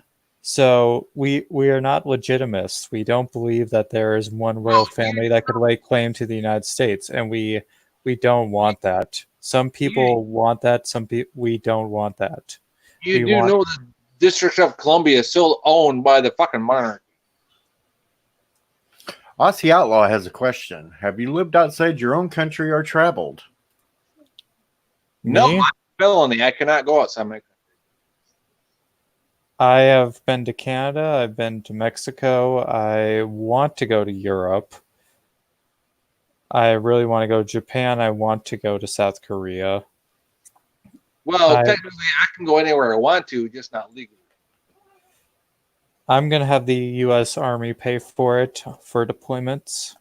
You're such a young'un, Jesus Christ. I love how naive you are. Well, free travel. Why not use it? I'd really love to go see Europe. Free travel, that's beside the point. Money is neither queen not king. What? Captain Redneck, check your spelling there. Oh, Are God. you trying to say monarchy? Because, yeah, kings and queens are monarchies. Trump isn't a politician. He's perfect. Trump, if you look at his foreign policy, he's a very unstrategic man. Captain Redneck's last comment reminded me of chickadee, check yourself before you wreck yourself. That's not valid. How is Canada and Mexico not valid? It's in North America. It's completely valid as long as you ain't get caught.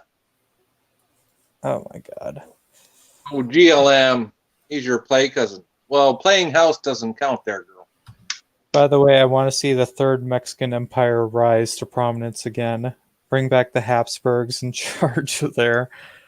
And also, what would I want to see considered? The Ninth Reich? It would be the Fourth Reich, but it would be the Second German Empire. So that'd be actually technically the Sixth Reich. No. Your math. No. Yes, do the math. Fourth Reich, because there was the Holy Roman Empire, First Reich. Second Reich was the German Empire. Third Reich was the Third Reich. 1939.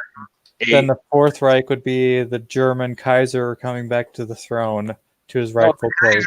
In World War One, he got overthrown.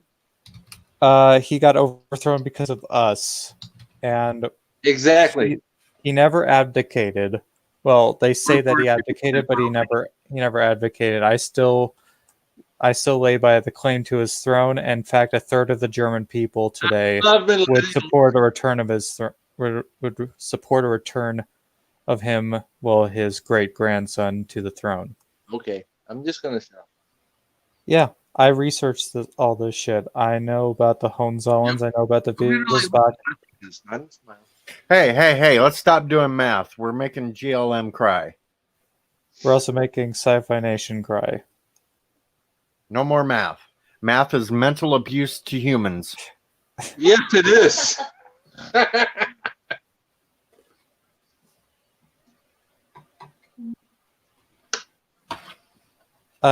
Captain Cat, I don't get what. Good night, Night Breeze. Bye, Night Breeze. Hey, by the way, I still need DJ's address to send him that. Oh, Night Breeze will not do that, or I will give him such a massive wedgie. I will pull his underwear up over his head. Yeah, you are not gonna super whatever him. You are not gonna super snazzy is.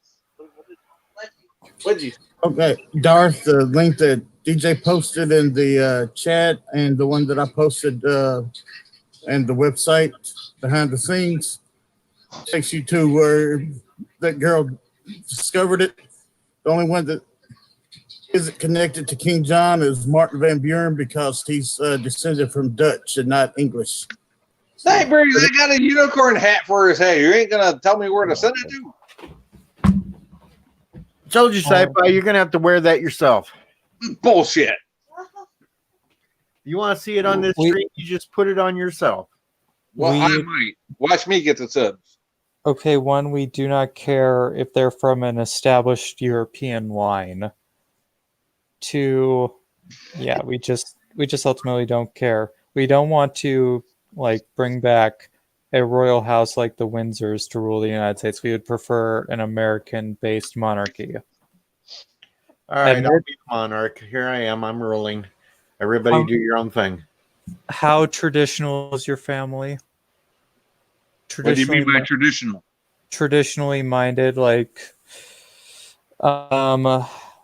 just embracing the values of the family first, admittedly the patriarchy, the old European ways of the family unit and religiosity, and the idea of the nation above the person. So wait, are you talking about religion or nationalism? Admittedly, monarchism is a form of nationalism, but behind a monarch, it always has been, because you're thinking about the nation. I don't live in Britain, never have, so fuck monarchism. You don't have to be from Britain to support monarchism or the idea of a monarchy. Well, I was born and raised in the USA, so fuck any form of monarchy. Same with me, but you know what? I've turned to monarchy as my alternative because I'm tired of this system. Really? Yeah. So you would turn, by your logic, you would turn to a form of dictatorship if you're conflating the two. Monarchy is not dictator. No, listen, if it conformed to what you thought of would benefit you more financially, benefiting me, and personally, I'm not make your life better. How am I thinking about that? I'm thinking about the welfare of the nation overall. I'm thinking about the welfare of the nation overall. I'm not thinking about myself. Jesus. And you're also conflating the two between monarchy and dictatorship. Oh. Americans oftentimes are taught that monarchs act like dictators. Monarchs are dictators. No, they aren't. Not by a long stretch. Do you have freedoms under monarchs? A lot more freedoms than actually most democratic nations. Against your leaders under a monarchy? Yes. Look at Norway. Look at Sweden. Look at Denmark. Look at Jordan. I'm talking about England. Yes, you can. I'm talking about Russia. I'm talking about every other monarchy on the face of the planet. No, you cannot. Russia's not a monarchy today. It used to be under the Tsarists. Also, you could talk shit about the Tsar as long as you didn't rise up against the Tsar. Exactly. That's my point. That's rising up. That's a completely different thing than speaking shit about your leaders. Dictators, oftentimes, if you even speak shit about them, they will lock you up. They will kill you. I know they did, Miles. That's because dictators are ultimately founded on the presence of an ideology above the idea of the nation. And that's why the Magna Carta came around. Exactly, Mark Andy. Anyway. The Magna Carta was a result of the English identity of non-centralization, and the king was trying to centralize the nation. Are you a U.S. citizen? Yes. Do you know what the Boston Tea Party is all about? Yes.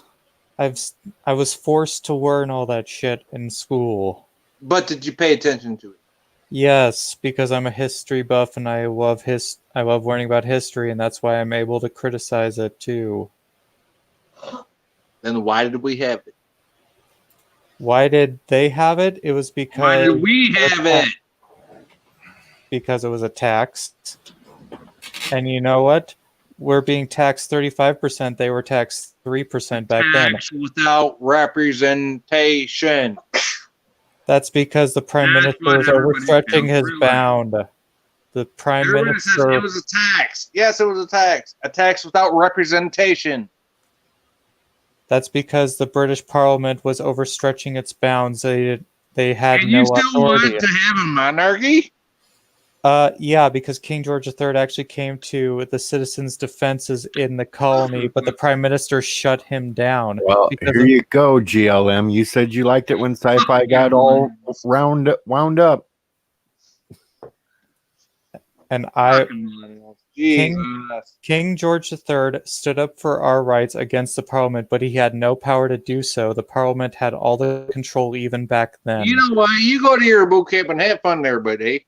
Yeah, let's get away from politics for a little while and let's talk about tacos. I like tacos. I like tacos too. I like fish tacos, especially the tuna flavored ones.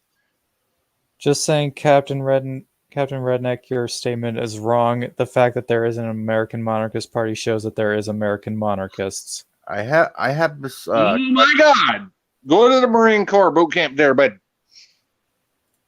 I wouldn't talk about that at boot camp though. Now you're gonna find out that them drill sergeants and stuff ain't gonna like that kind of talking. Yeah, I know how to keep my mouth shut around Apparently certain not. groups of people.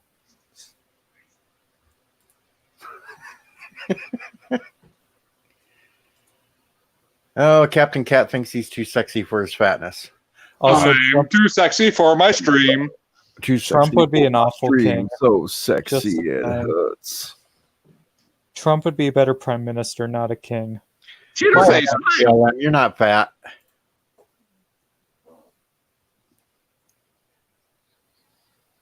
Captain Cat. Seriously. No.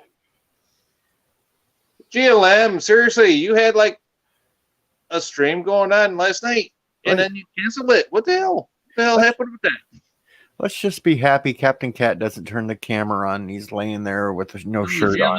singing. GLM had a stream that she scheduled last night and that didn't even fucking happen. What the hell happened with that? Yep, I don't have a shirt on. Yeah, I'm glad you don't have the camera on. I'm glad I don't have a camera neither. Oh. Well, If I turn the camera on, you'd see I'm in one of my ultimate nerd shirts. well, you're just a nerd anyways.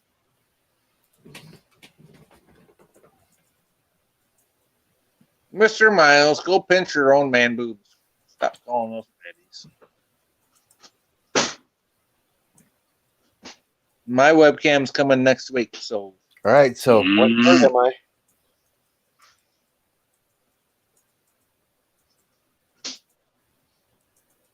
Okay. You have no idea what shirt this is? No. it looks like the Devil's Reject shirt. You've never watched The Greatest American Hero? It's been like 30, 40 years. Oh my gosh. How did you get a t-shirt from the Greatest American Hero? You can find Mr. them online. Miles, you ain't that old, Jesus. It was in the early 80s. Oh, yeah. I Hey, was in I earlier. want to use one of my favorite redneck words on you. Yeah, but how did you keep a shirt for like 40 years? Just use it. I just bought the shirt last year. Oh, I hate you now. No, But it's been like 20, 30 years since I even watched it. They still sell them. it is. Got one more left. If I could lose some weight, I'd go buy the whole outfit. Other side. There you go. Bullshit. I had one more left on there. Son of a bitch. Yes, I did.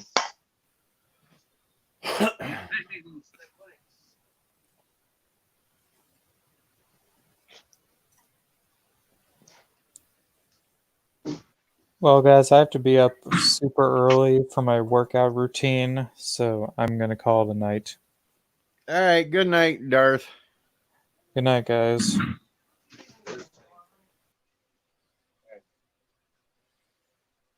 So now what should we talk about?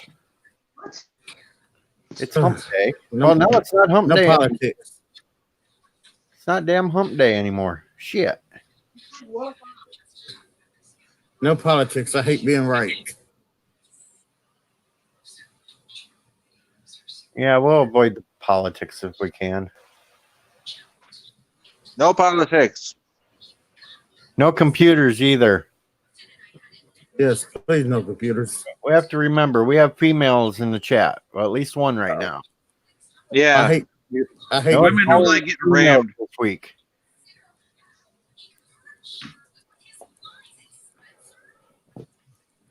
No, I used to own a computer business and I got so sick of them.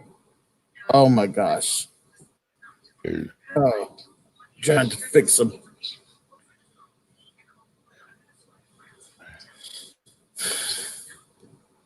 Mark Anthony binge watched The Greatest American Hero.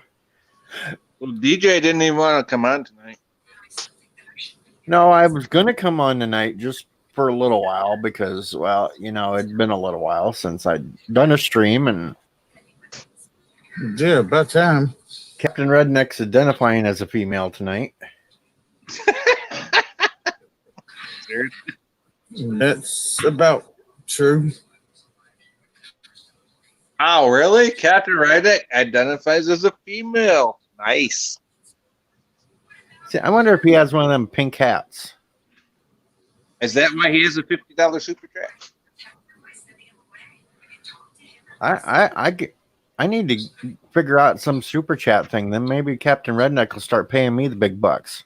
That's what I'm saying. I mean, I got the Streamlabs thing in my description. Who the hell am I? I mean, Who am I?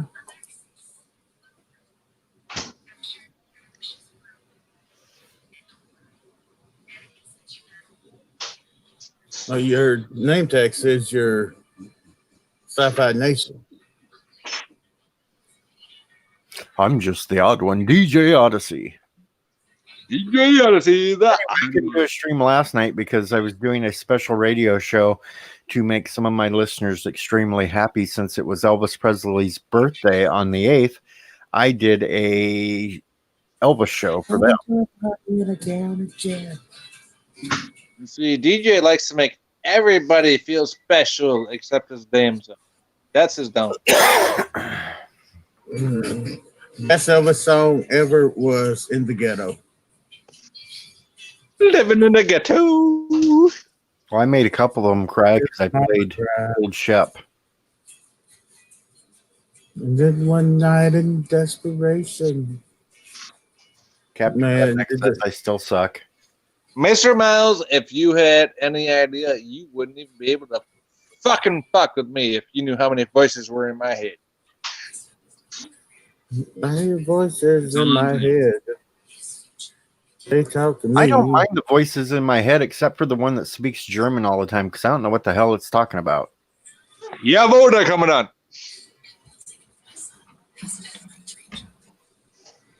That one? Don't know. Let's see. Take a look at me Perfect, now. Nugan. Volkswagen. Fanta. Oh, yeah, by the way, Fanta.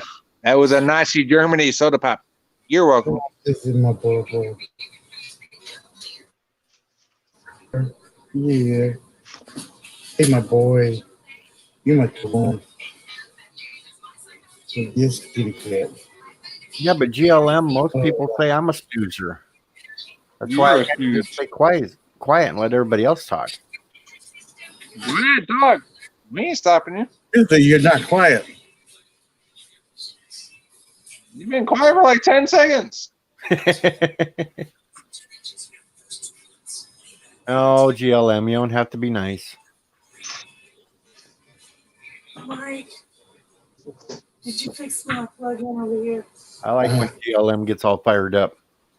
I don't All right, read. hang on, guys. No, wait, you got him. I'm Oh, just is saying she on here? It's there, please. I can't hardly hear her. Who's here? Yes, I do, Mark Anthony. Andy, I do lurk in my own stream. That's scary. That Lone Ranger, that must be GLM. I've been lurking for you. I've been lurking for you, girlie. Come on. Say something. No, the Lone Ranger is the only true TV show that ever existed. I still want to set up. lover, you. I still want to set up a night when I have nothing but females on the panel, and then just let them go at it, because I think that would be really interesting. Oh, Mrs. Sci-Fi just laughed her ass off at you. She is laughing Yeah, at you right now. And we'll even let Captain Redneck on, since he's identifying as female. Mrs. Sci-Fi said, "Yeah, go ahead. Let a bunch of ragging ass females up there on your channel. See what the fuck happens." Hey. You actually have a Mr. Sci-Fi? How did you get someone high? How did you get someone high enough to marry you? I ain't married yet Then how did you get someone high enough to live with you? because I keep feeding her weed. Oh Lord, you actually have a female that puts up with you. I'm shocked. He's paying her well. He must be. Or something must go way down below. Oh, that was not a thought I needed in my head, Captain Cat. Jesus. Next, he'll be sitting there singing "My Ding-a-ling" or something. My ding-a-ling. Oh, my ding-a-ling. Hey, is your old lady here hearing us talk? Yeah. Oh, poor Is she girl. laughing at your dumb ass? Oh, poor girl. Biden, that would be okay, but I would never be able to get the last two on my stream. I'm not special enough to get those. No, I just now saw Mr. Miles' comment to me about feeling my pain, used to repair PCs for a job. I used to love, tinkering around with PCs, playing with them, but the moment it became a job, Kiwi. oh, Tams, you're still looking good. Biden touch. I told you, keep them hams in your pockets. I could get Mama Prey up on the stream. Mama Prey, bring Mama Prey up here. Bring Captain I'm a Bull in. snoozer. I hope Mama Prey at least is trying to get some sleep right now, since Bird and Sister Prey are both up sick. Oh, I know. Bird keeps her up so far past her bedtime. I still think it was Annie Trekker. He sent him poisoned food. He must have. He must have. We'll have to ask him about that tomorrow. And Mr. Miles, Jesus. The Mr. Miles. You and your Beagle Bites. I think you're just fucking with people. I mean, come on. Why would you stick with Anna Trekker for so long if all you got paid was some Beagle Bites? Seriously, come on. See, now we're getting all the cool people into the chat. Oh, Lord. Well, Mr. Miles has been here for a while. I just acknowledge him. Oh, we got Mr. Miles, we got Tams, we got GLM, we got Aussie, we got Biden, we got Captain Redneck. Hector. We got all And the cool Captain kids. Redneck. We got Hey, Tubian, Max. Mark Andy. We got all the cool kids. I know. What the hell? Hell, we do to deserve this. Must be all your fault, DJ. God knows it ain't mine.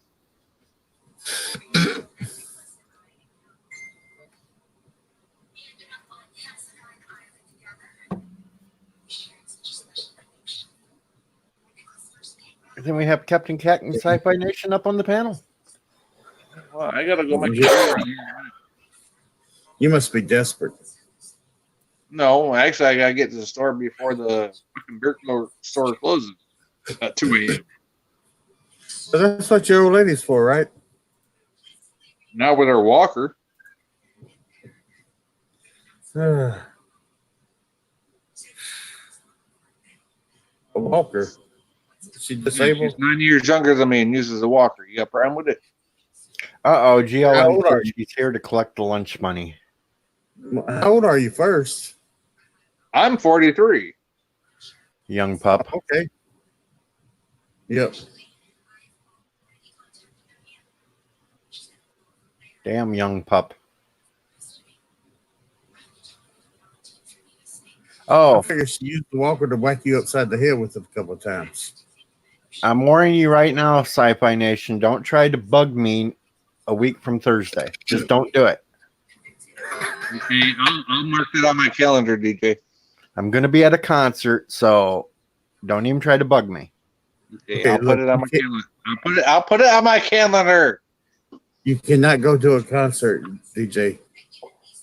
Yes, I am. I'm going to one of the best Beatle tribute bands there is. What the Beatles? Son of a bitch. You Beatles. better have fucking concert video. But I'm going to seriously, take video of it. the Beatles, it wasn't even that good. You shut the hell up. Yeah, you shut the fuck up. I'm going to one of the best tribute bands there is out there. The Fab Four. Fab Five Okay. Freddy and the whatever the fuck they were called. The Fab Four. They are one of the best Beatle tribute bands out there in the world right now. And they do a hell of a concert because they split up the concert in segments. They even change costumes to fit the eras. Okay, you told me.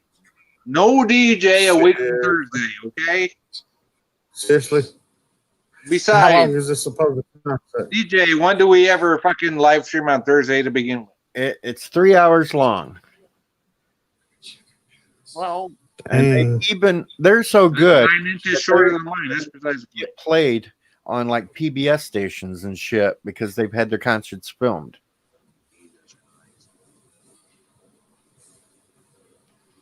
Well, And they I'm sound glad just you're like going. the Beatles.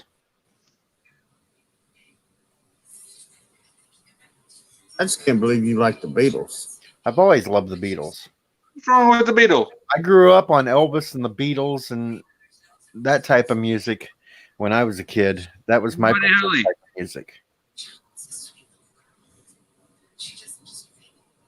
What the hell wrong with you? You don't like classic Hank rock? Williams Jr. And Hank then by Williams. the 80s, I was into Zeppelin and Pink Floyd and stuff like that. There you go. Exactly, DJ. You know, look up a singer called Hank Williams Sr. You know, those I know are the exactly who Hank Williams Sr. is because I used to do a country show on my radio program once a I'm week. talking about Sci-Fi Nation. Hey, I'm hey, talking about DJ. Sci-Fi Nation. DJ, how about Hank Jr. and Easy E? That's not bad. Yeah, see, so talk about Hank now. There's a tear in my beer and I'm crying for you, dear. And we're all off key there and we sound like we're drunk. That's your fault. That was Sci-Fi that's supposed to be a jerk. He knows it too. That's the problem. I don't want to see Mr. Miles in Peter Pan tights. No, he that wants would to be see. cool. That's right. DJ don't want to see Mr. Miles in that. He wants to say AT. I want to see Captain Redneck in tights. No, that's like Captain $100 Redneck. super chat. Miss Captain, whatever the fuck your name is, the Frog Dude. Do $100 super chat and put yourself in the tights for this weirdo over here. Not me. Them Oh, motherfuckers. now Mr. Miles thinks he's Link. Oh Lord.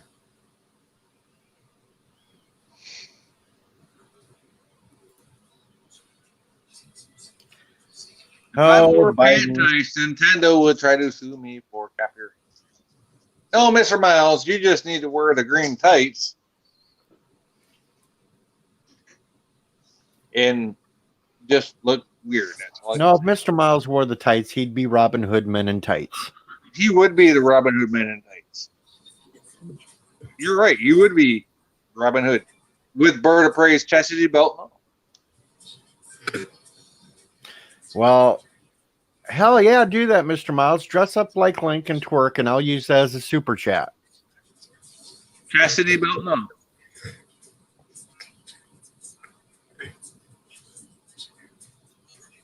No, you gotta shake it, and you'll be DJ's moneymaker. How's that sound? Except I picture Mr. Miles would probably be twerking like Jack Black in Weird Al's Tacky video. No, Mr. Miles needs to twerk out like Janet Jackson does to Michael Jackson in that one video. Fucking, what was it called? Scream or whatever the fuck that 90s video was. Where Janet and Michael were in the same video before he died.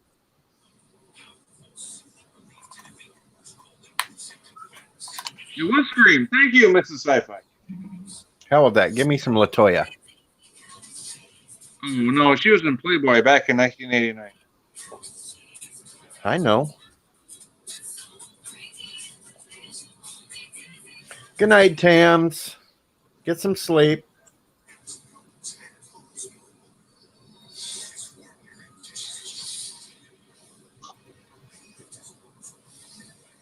No, math is mental abuse to humans, Mr. Miles. We do not do the math thing here. Exactly. We don't need the power of maths. And we don't care if you like science. Everybody wants interpersonal drama. If you want interpersonal drama in Star Trek, just turn on STD. You get all the drama you want. Math and you don't like science, just turn on Huey Lewis in the news. It'll be all right. Or the Lone Ranger. Tubian doesn't want to be sexist, but he wants us to find a girl to get on stream to twerk. Well, then you need to get them to get anti-trickers wife on here because Mrs. Sci-Fi would do it, but she ain't high enough. I could work. But would you want a, 350-pound butt twerking? I'd put her little fucking 10-pound butt up on there if it got measles subs. Fuck it. GLM like Scientology. What? What? You like Scientology? No, it's like I like math. I like Scientology. No, that ain't even right. No, fuck all that. I like science. I like turtle. I like science. That's some Tom Cruise bullshit. What, you think math is good for you? Just because you think you can avoid taxes? Tell that to the federal government. Wait a minute. We got to figure out which one of us can't meet a girl in life? I get laid even when I got pussy. So who the hell are you talking about, Aussie? Hey. We don't need to use the P word right now. Okay, I get laid even when I got the booty. Who are you talking about, Aussie? There he goes with the boot again. Yeah, well, dude, you can have a booty and get laid all day long. I mean, it's called pegging. I can get laid with booty all day long. You got that right. It's called pegging. But how much are you paying for that booty? What's this for? Nothing, honey. But how often do you got to be the one on bottom? Oh, the one that wants somebody to twerk. Remember that commercial? Nothing, honey. Tubian. Tom Cruise is my leader. Oh Lord. Let's be nice now. Let's be nice. I think GLM's messing with it. Yeah. Nice. Well, I can see Michael Burnham being a Scientologist. For some reason, she's like the kind of person that runs the cult. I see Michael Burnham as somebody that should have got swallowed by a black hole. Let's be nice. She can't help being rote. Hey, I'm talking about the character. I ain't talking about the actress. Because I like the actress on Walking Dead. I sleep on the couch every night. Yep, so that's nothing new, Thomas. He always sleeps on the couch. I do. Ask Mrs. Sci-Fi. I can't sleep in the same bed as her. She fucking rolls around too damn.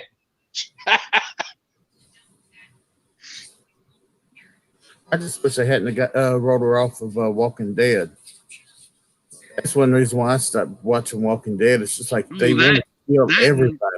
When I roll over, it's like my arm goes over and it literally knocks her ass the fuck out and puts bruises on her and knocks her out the bed. I can't sleep in the same bed as her. Praise be your day. Well, I'm currently about to get The Greatest American Hero season 1, 2, and 3. It's downloading. I Well, can't. hopefully you got the, Thomas, I can't sleep. Why I can't sleep in the same? Hey, Thomas, Mrs. Sapphire is going to tell you why I can't sleep in the same bed. Captain Cat. Hopefully, when you're getting that, you get the original pilot for the sequel to it too. That hurt you. The original pilot for the sequel. Yes, originally they were going to do a spin-off of the show. It was The Greatest Hey, American Heroine. Hey, Thomas, just Okay. because we need separate beds don't mean it's like some 50 shit. It's because I'll either knock her the fuck out when my arm goes wacko, or I'm going to wake up and can't stand up straight because of the way the mattress. Yeah. It's really bad. We're too old for this shit. Well, I was 204 when I was born.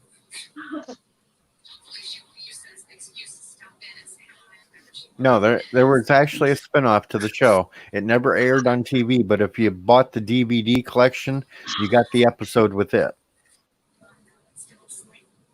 The pilot. Okay, cool. Ralph went public. Everybody knew he was the superhero at that point. The aliens came back and said, no, that's a no-no.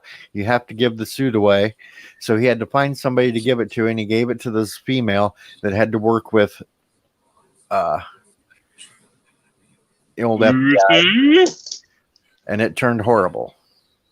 Lucy, oh Lucy, Oh, Lucy, I'm home. Lucy, I'm home. Oh, Ricky, you're so fine. You're so fine. You blow my mind. Hey, Ricky. Yeah, Weird Al.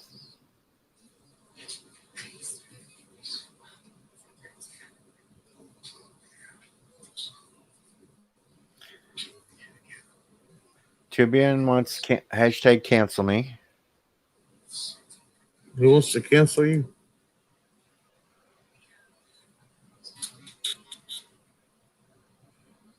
DJ, how is it you get these trolls? Oh, Mr. Miles wants to hear some Frank Sinatra. Oh, of course. Now the end is near, Brand new. and so I face the final curtain. I've lived a life that's full. I've traveled each and every byway. Oh no, what's more than this? Yes, you're right, I Mr. Miles. DJ does think Way. Ricky's fine. I've been told I sing better than Bird. But you know what? Mr. Miles wants to hear Frank Sinatra. Spread the news. Start spreading the The news. Come on, we can sing better than Bird. You know.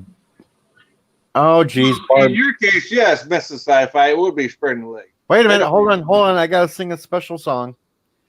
I'm a Barbie girl in a Barbie world. No, wrapped in plastic. no. No, it's just because Barb come in the chat and she hates when I play that song on the radio. I hate that song because that was my sister's fucking ringtone every time I fucking called her. It's what I had to listen to. Ugh. I always thought that song was pretty decent. I'm on my way now. Don't you understand? See, now she's yelling no. I can't believe you. What the hell are you doing up this late anyway, Barb? You should be in bed. Yeah, Barb. What the hell? What's your last name? E? Barb E? Towner. Or as we affectionately call her over at the radio station, Eek! Eek! Hello, Chelino. Greetings.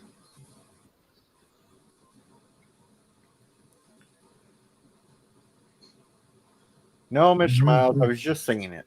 And no, I do not sound like Max Headroom. Now shut the hell up.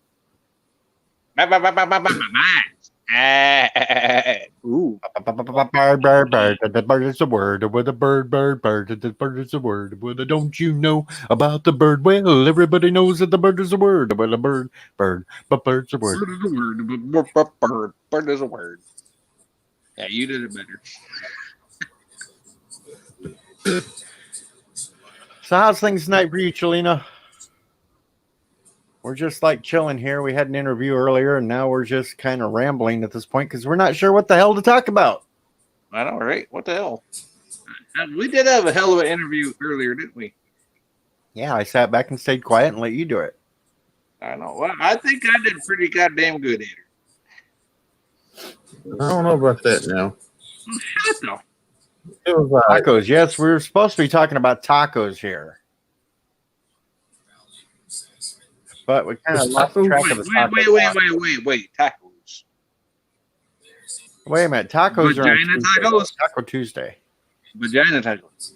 I thought it was Spaghetti Thursdays Oh, that's tomorrow. or Spaghetti Tuesday. Something. I don't know. Well, it was yesterday. Yesterday was Wednesday. No, It yesterday. was Hump Day when we started this stream, and now it's not. Technicalities. Jesus. We all love tacos. Oh, yeah. Oh, you're just trying to figure out what kind.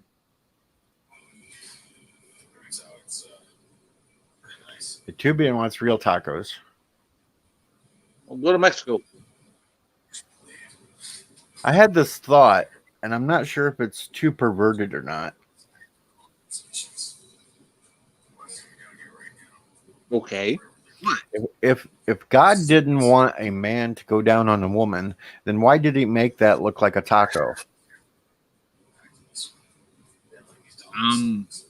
Because he invented salsa. Just Sour cream. I don't. just a rambling thought I had.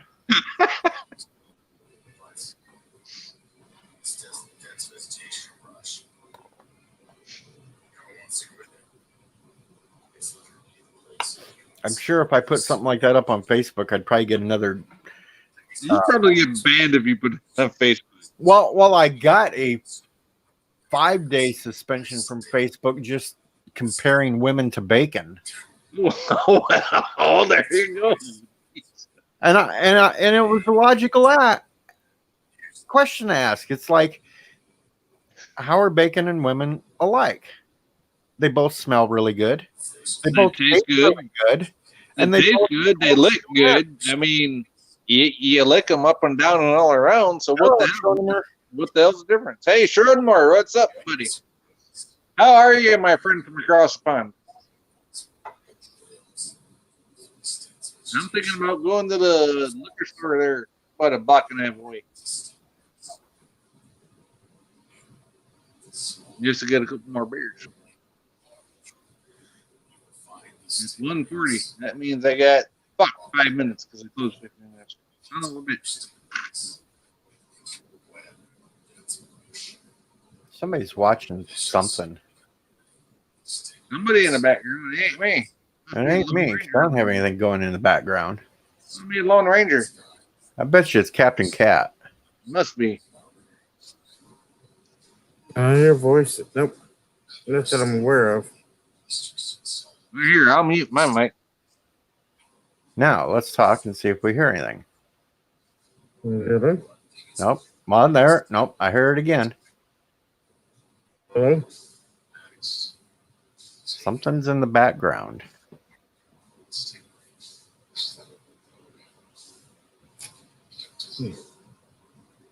Oh, Mr. Miles says it's coming from Cat. probably. Good night, Barb. Go back to bed.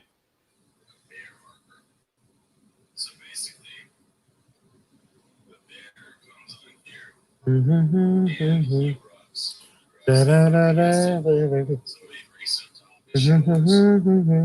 still like to know who this stupid ass La Flame is Lit is. I'm gonna find out who in the hell that person is. Thomas Boston fake news.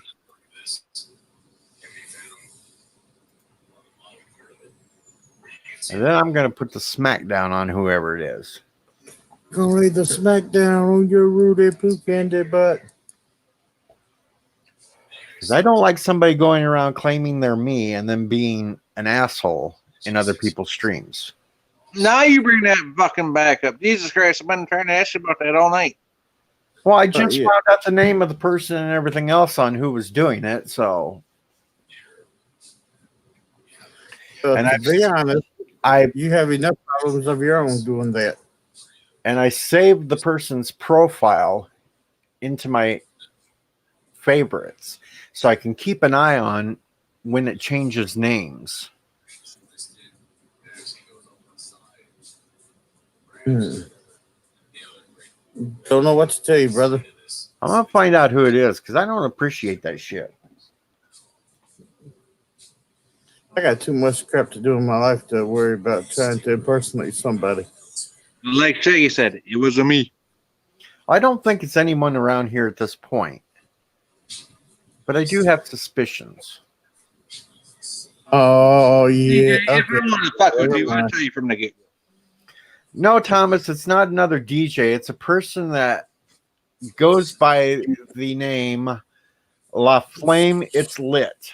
And they went to another stream recently and tried to you had troll over me. Fucking lit flame on your stream tonight. I think it's somebody that you annoyed. I'm thinking that too, but I have to make sure I confirm it before I do anything. Well, there's not much you can do even if you confirm it. I mean, how are you going to confirm it? You can't. Well, there's ways. There's ways to make people talk.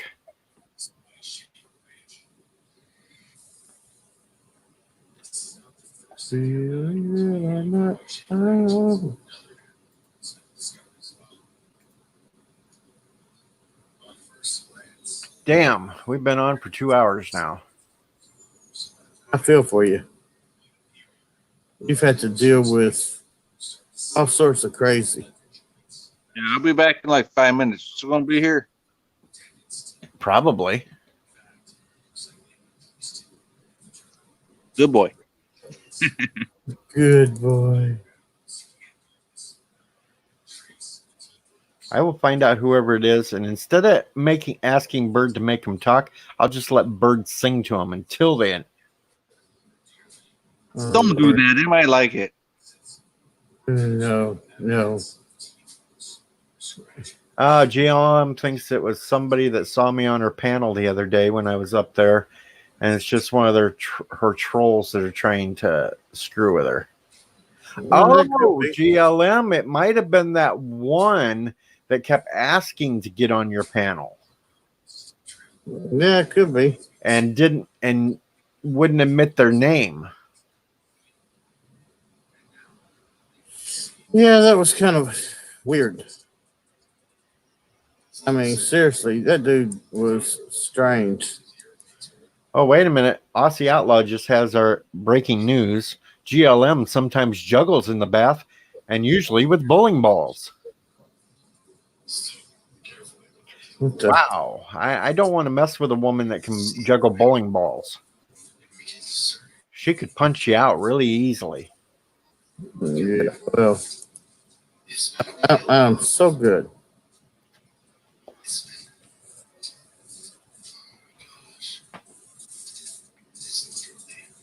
They have ways of making you talk. I have ways of running. No, Thomas Potts, it's not Sissa Prey. And shh, don't tell GLM secrets, Aussie.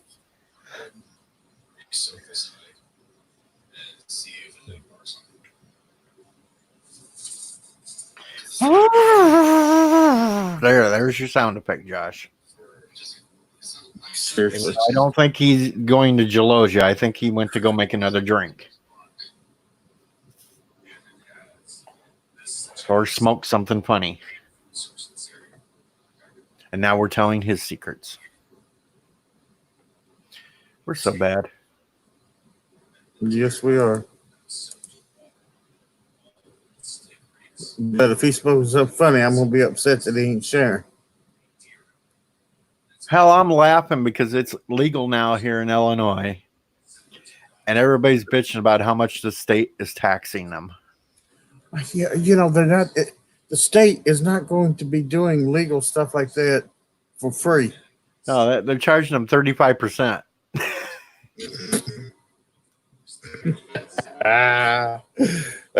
Sounds about right.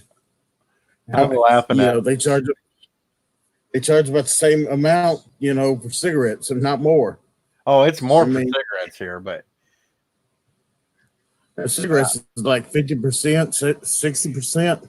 hell, they just recently upped cigarettes a whole $1 per pack here. Ouch. That's a lot. Cheapest pack of cigarettes you can buy here now is like $7 and something. Ugh. That's way too much. And then they upped the smoking age to 21.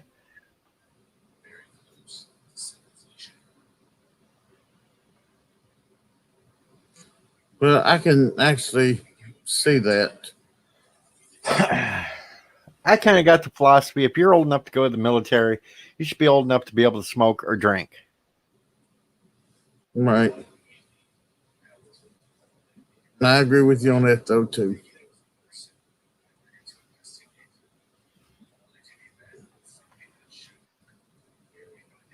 The greatest American heroine. This is actually looks pretty cool. I like the show. It's a good show. I'm talking about the heroine. I never heard about it. Well, yes, Like I said, I we know haven't watched it California since I was highway robbery.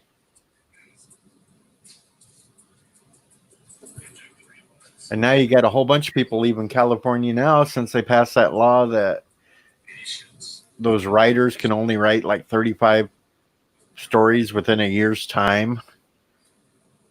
And the truck drivers are all being, it's just getting nuts out there.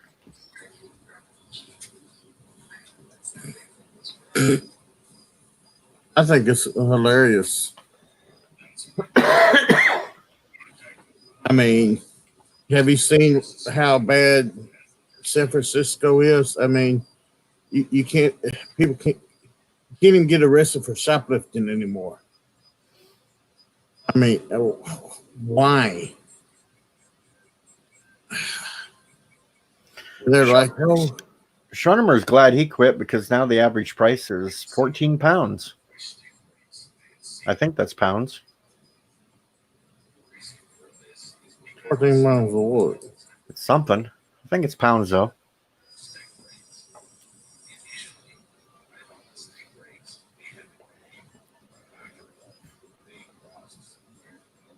Yeah, GLM says don't talk to her about her city.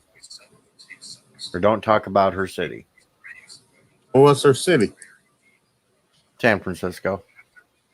Euros. Oh, It's euros. 14 euros. Now, anybody that's got a right to talk about San Francisco is Gary over at Nerdrotic because he lives there. Yeah. I'm so sorry you live there. See, I still smoke, but I roll my own now because I can buy a giant bag of tobacco and the equivalent of 2 cartons worth of rolls and only pay $20. Wow.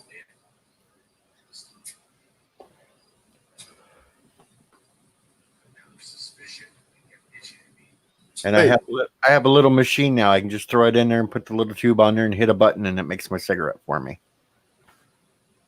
Wait, Shomo. 14 euros a pack. Yep. Hell, you go up to Chicago, and they're charging like $12 to $14 a pack. What are they trying to do? And it's even higher than that, I think, in New York City.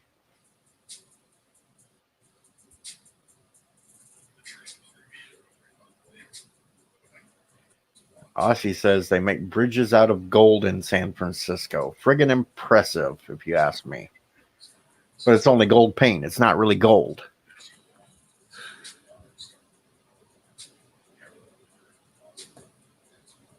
I'm glad I live in a little small backwater town.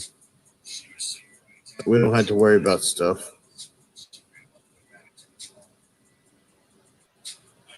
You know, the closest I ever got to San Francisco was I spent 3 months in San Jose, just across the way. Do you know the way to San Jose? And I spent most of my time in this little town next to San Jose named Campbell because they had a little karaoke bar there. And I was usually at that place 5 nights a week.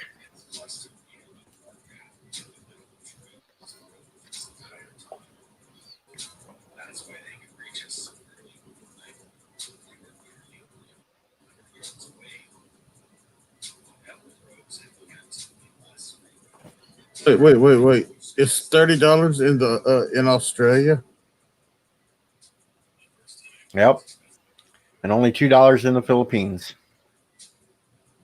Well, sheesh. Actually, I found on the internet where you can order cigarettes online from Russia and get like a package, a carton of Marlboro for like $10. GLM, I agree with you. San Jose did suck ass. That's why I spent most of my time over in Campbell next to it at the karaoke bar.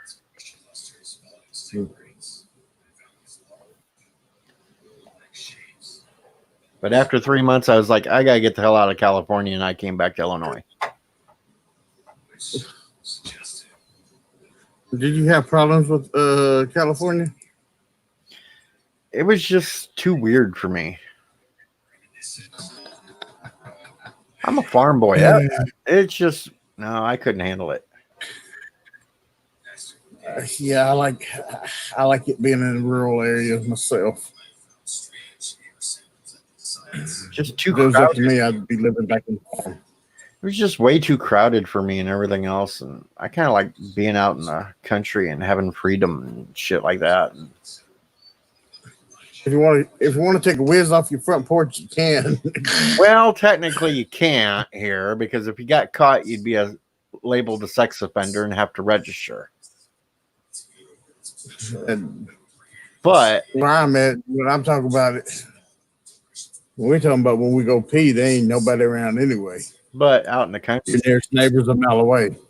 Out in the country, yeah, you can do that easily. Go write your name out in the snow.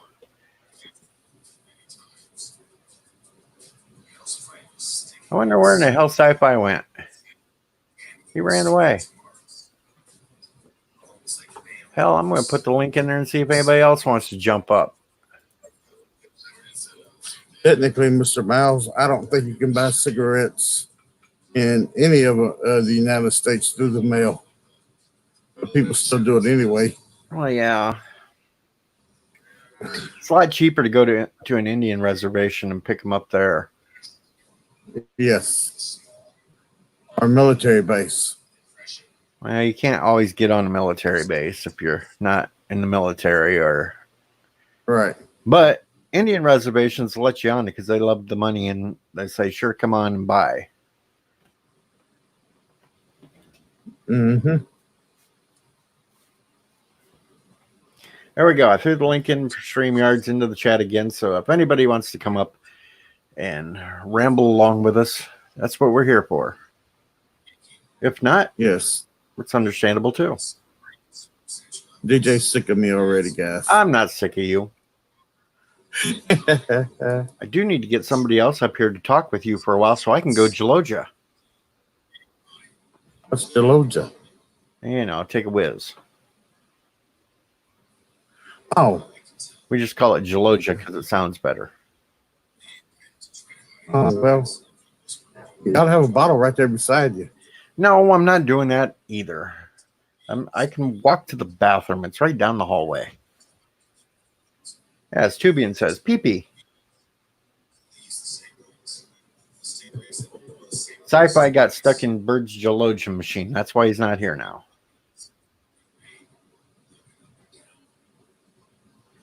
Yeah, Mr. Miles says he'd help, but you know, he hates people. That's why he has a faceless icon. He's a pod person. He's very unique, Mr. Mouse. All right, GLM. I will see you soon. Up, Josh Street is in the house. Josh is Welcome in to the Street house. Hello, Josh Street. How are you doing, sir? I've got to mute the screen. I'm having echo. See you, Aussie. Yeah, that's what happens if you don't remember to mute the YouTube page. Yeah. I'm still waiting on a render to finish. So I'm not going to bed for a while. Hell, I've been to bed once already. I fell asleep at the beginning of Bird Stream and I slept until damn near 9 o'clock. Yeah. Oh, great. I got a 1 a.m. train going by. Mr. Miles wants to know what you're rendering. Well, probably, let's see, not tomorrow's render, but, what is it? It's next week's render. And Friday's render for one of the episodes there. Aha. Trying to upload 2 videos a day, so I'm trying to keep at least something as content, maybe once a day, but I've been slacking since I've been sick, but freaked me out. I just make that little Ricky Gervais video just so people would know to go watch the video of him, what he said at the Golden Globes, and I get 480 views out of it. It's like, what the hell?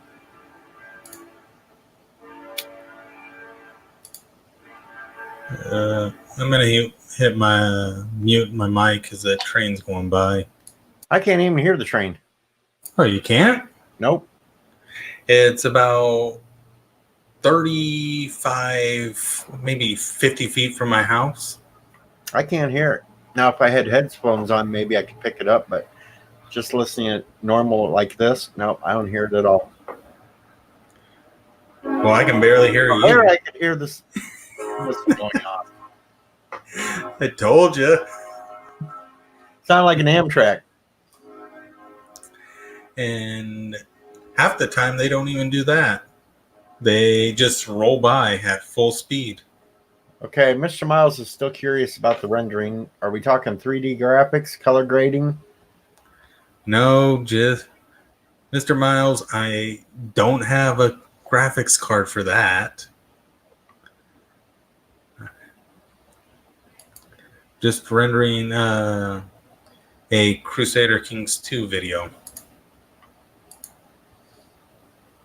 Thomas is now pretending to be that little blue train. He's going choo-choo. That or he lost his mind or drunk. I don't think Thomas Potts had a mind to begin with. That's why he still hangs around all of us. Well, no, Thomas lost his mind due to being stuck in that small room in Anti-Trekker's office. Thomas Potts is a time traveler, didn't you know? But he's also a little chihuahua. Because that's how Sorry, Thomas. He streamed first. He has time travel abilities.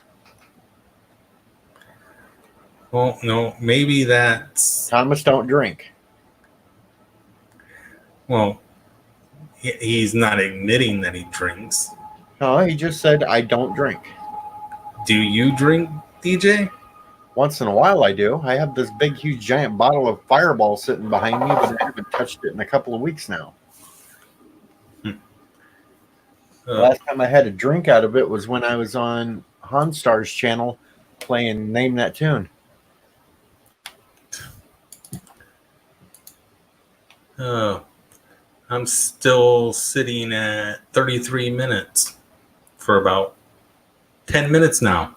Well, it's because you're on here now to slow it down. Well, no, I've got an old Core 2 Q8400. Not sure. I don't know computers that well. It's about the third to last of the Core 2s before they switched over to naming the i3, i4, i7. Now Mr. Miles is going, you're editing on a dual core compute? What the fuck wrong with you? No, Mr. Miles, it's a quad core.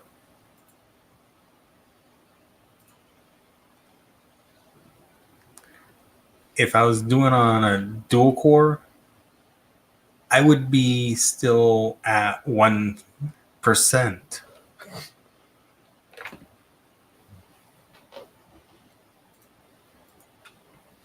I tried using that DaVinci Resolve thing and I couldn't figure it out, so I gave up. Yeah, I went back to using Shotcut.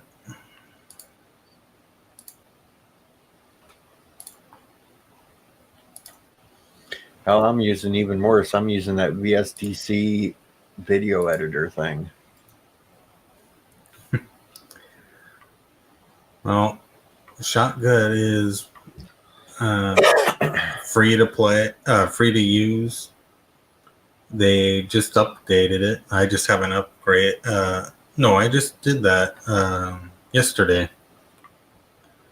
They added a few more where you can have colored deals for your audio. See, I can do audio easily because I do that all the time for the radio. I can sit there and mix and match and combine and stuff like that. But when it comes to the video aspects of it, I have no idea what the hell I'm doing. Well, we all can't be Mr. Miles, spending 48 hours a day rendering on an anti-tracker video. That's true. We can't be the chief engineer. Wait, Mr. Miles, the chief engineer? I thought he was just anti-tracker's yeoman. Yeah, well, he claims he's chief engineer with a hidden wrench. No, all we need to do is get Mr. Miles on here. Yes, Mr. Miles, you should abandon AT and turn me into the next star. Well, Mr. Miles would kill me because I'm using OBS's deal instead of switching it over to MP4 before rendering or editing.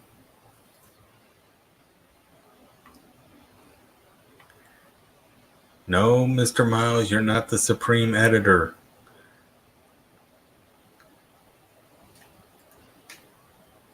Thomas Potts wants to know where all the videos are if he's working 48 hours. It takes him 48 hours to just get 5 minutes of video done. Now Thomas Potts is going to accuse me of trying to dox him again since I put his name up on the screen.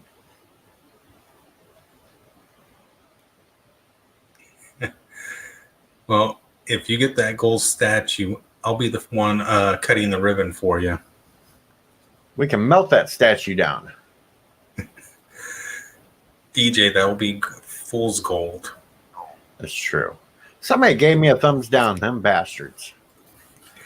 Most likely Mr. Miles. Now, I can go do it right quick if you want. No, I don't need any more thumbs downs. Oh, Mr. Cat, you finally get done using the litter box? Nope, I think he went back. Oh, to no. He just muted himself again. Son of a bitch.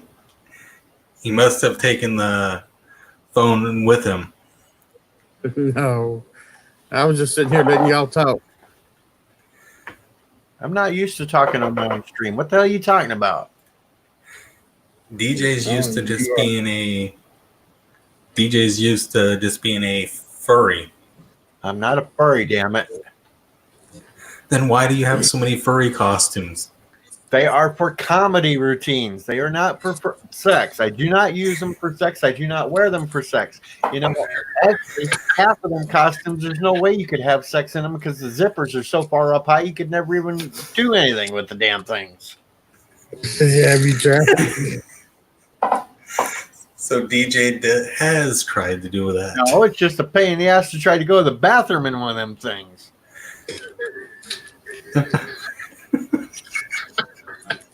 Oh, gosh.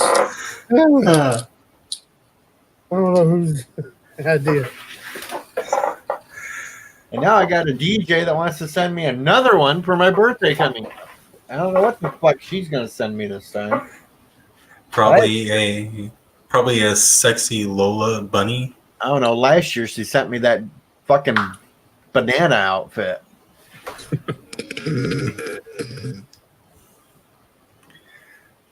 Is it the one that lives in Louisiana? No, it's the one from Canada. Oh, they're nuts. Yeah, I've talked to some of his other DJs. They are crazy. She changed my name to Oldesty. She thinks I'm old even though she's like 10 years older than me.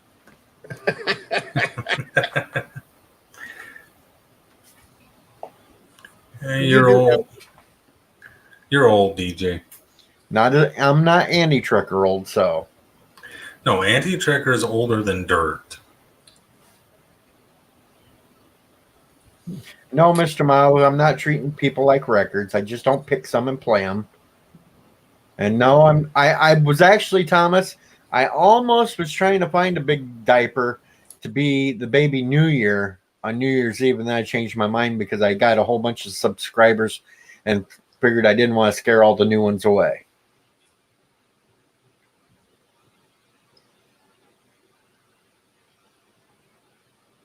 Well, Schronemer, what the hell? A granddad furry costume with zippers up to the nipples? No.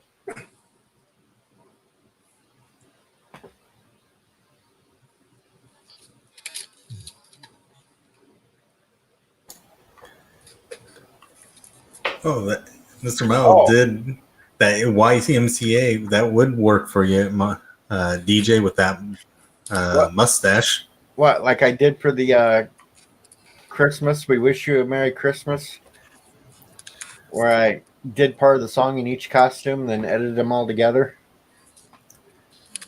Oh, don't remind me that. That's the limit to my. That was that's nightmare material. That was the limit of my editing, was being able to put all those little clips together. And Mr. Miles will go look at that and laugh at my editing job. Mr. Miles will probably download it and re-upload it as his own after he re-edits it.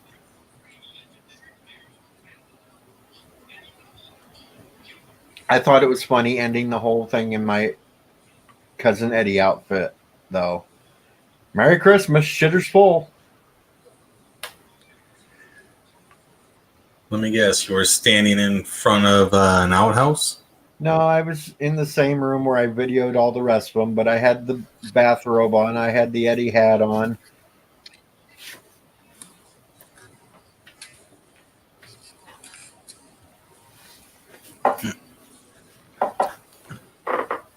No. Why is it there's hardly anybody here tonight? Other than that, it's a Thursday night, Friday morning. No, this is Thursday. Why am I thinking it's Friday? No, it's Wednesday night. Now it's Thursday morning. Friday morning.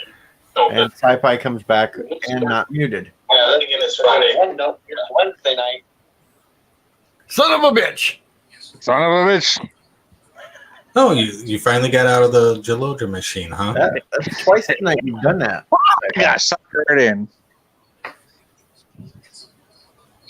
The only problem with that, Mr. Miles, Oh. and then he's gone You again. lost him. The only problem with that is I can't play the music for YMCA. I didn't just have to do it a cappella because I'd get copyright or some shit. Should we, Mr. Cat? You got that on there, don't you? I got YMCA. Shake my YMCA. I guess Sci-Fi's got Bird in his house because he's saying "son of a bitch." I love that what the Thomas did though. Forgive AT, he doesn't know which is Tom. Oh, Bird confuses me with somebody else on his stream all the time. Well,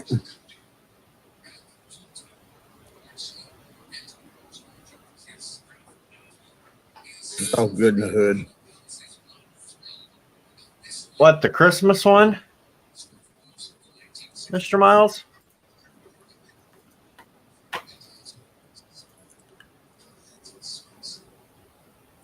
So I hear voices in my head. It's just named Christmas greetings.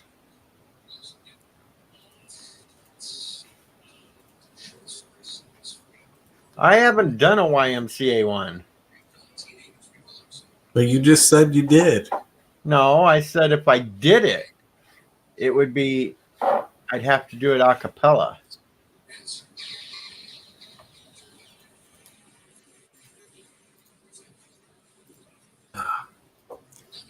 Oh, man. I hate Here's it the when I got a Christmas cold. one I did with in a bunch of the outfits.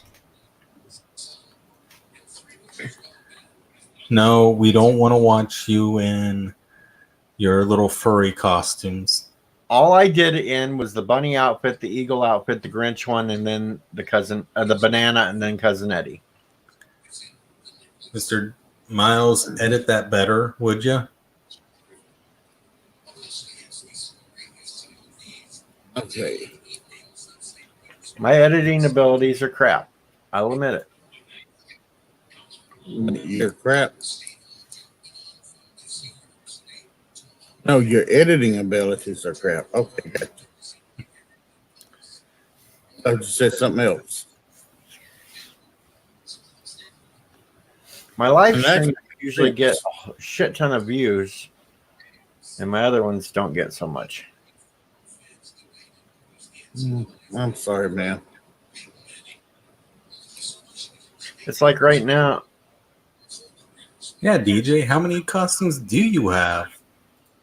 A lot. I have those 5, well, technically 6. I just don't put on the Woody one. Oh, it looks like Sci-Fi is, Mrs. Sci-Fi is letting Sci-Fi back on. Yeah, No. that's it. Yep. Oh, by the way, Oh, DJ, wow. how many outfits do you wear? By the way, I mean, come on. Do you really seriously wear that many outfits? Do what? Do you really wear that many outfits? Only when I'm doing some kind of a comedy thing. So that's what you're calling them. It's comedy routines, yes. He's a furry. Those furry orgies. All I have. It's gonna get your head. I'm going to list them right now. This is all I have. The bunny, the eagle, the Grinch, the banana, and the Woody one. He likes furry, long, woody things. No.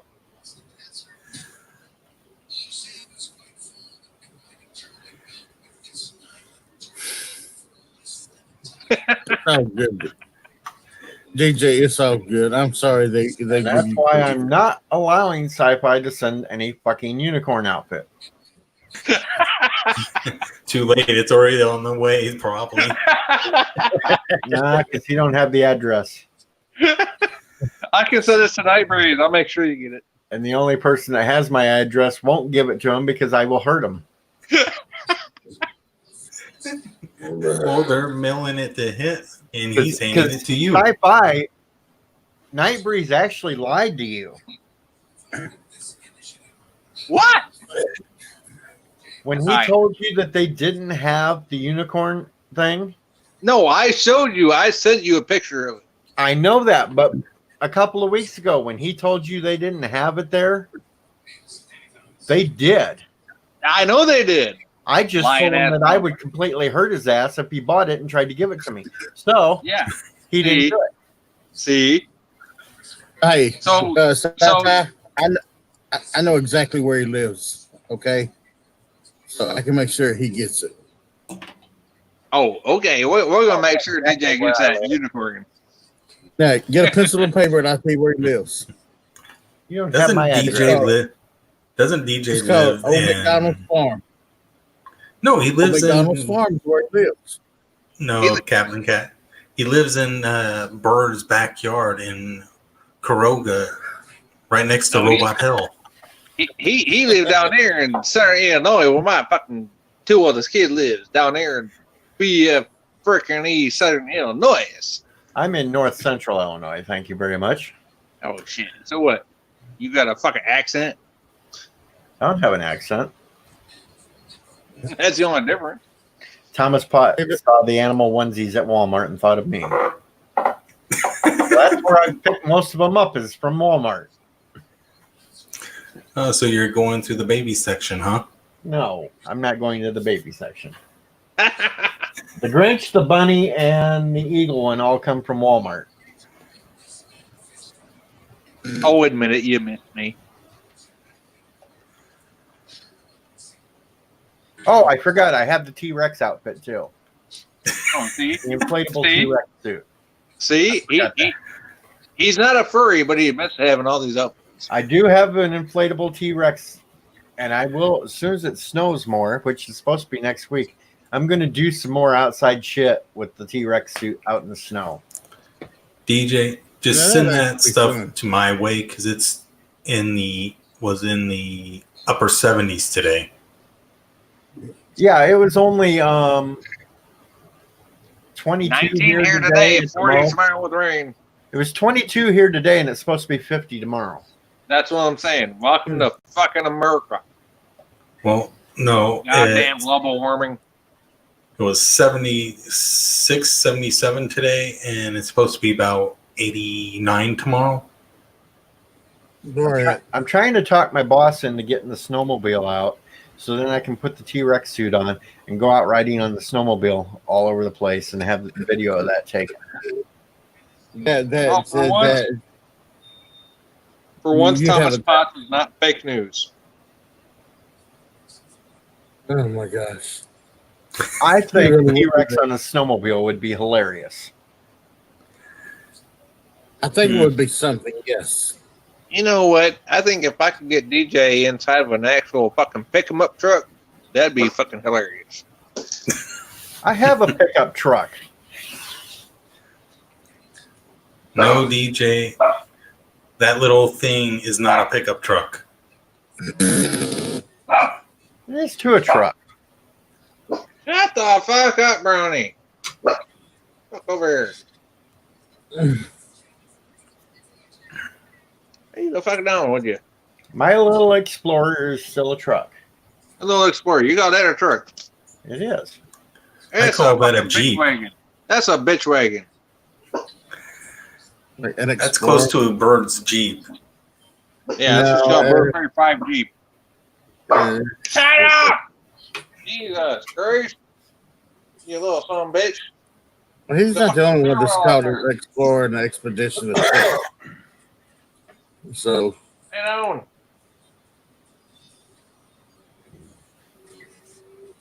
Fuck, y'all thought sexes were bad. I got this little son of a bitch.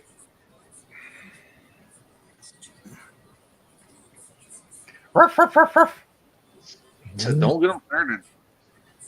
I'm trying. It won't take much. Shut up! Nobody talking to you. Get him, puppy. Get him. Are you the king of chihuahuas? Huh? Get him. Are you the king of chihuahuas? Okay, the Taco Bell.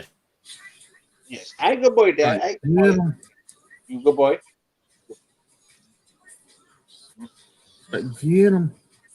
He's actually a Chihuahua Dachshund mix. He's a Chiweenie. I love him to death. No, I don't think they'd call the cops on a T-Rex on a snowmobile. No, No, not T-Rexes on snowmobiles. Just DJs in a T-Rex outfit on a snowmobile. Alexa, No. find me a bunny suit. There. Bird will love that. No, DJ. Bird would love it if you were selling Sassy's favorite thing that she loves to sell, her Beagle Bites. Beagle Bite, Bites. That's what I was thinking. made from fresh beagles. And it's kind of funny that a Beagle is selling them. Yep. That's what happens when you live in Kuroga. Hey, AKA New Jersey. all hail Kuroga, motherfuckers. Fuck Kuroga. Fuck Well- Turkestan. Well, at That's least the fight word. Sci-Fi, at least you have Robot Hell as your neighbors. Because Oh, it there is you go. in- At least I got real fucking decent neighbors.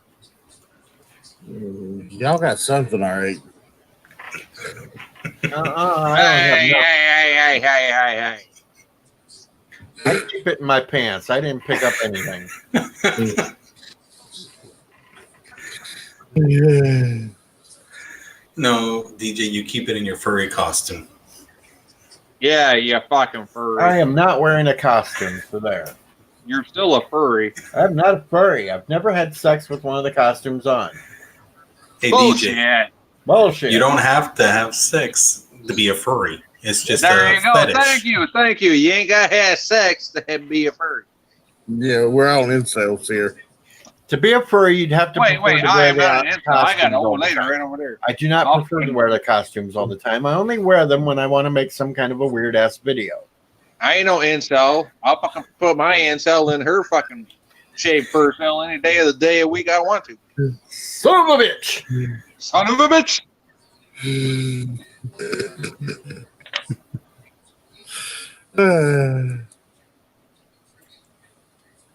Yeah. This thing went weird. Aren't you glad I came back? You guys go ahead and talk for a few minutes. Oh, yeah. No. Hey, you gotta put the vacuum on first. Because Bird forgot to mute the microphone, so we got to hear the actual vacuum. Well, just hope DJ doesn't get stuck like Berg did. No, Bird forgot to mute the microphone, so we got to hear the actual microphone. And I made fun of him because I said, "Hey, is DJ your sound engineer now?" What was he doing? What was Bird doing? Taking a piss and forgot to mute your microphone, and we heard, "Woo!"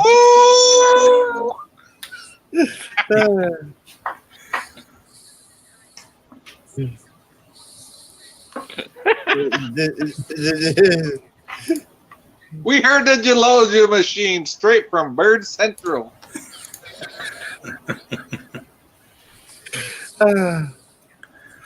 Oh well.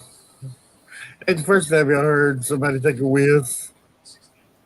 Well, that's the thing. You can't hear it over the fucking Gelosia machine. But what makes it funny is he forgot to mute the microphone.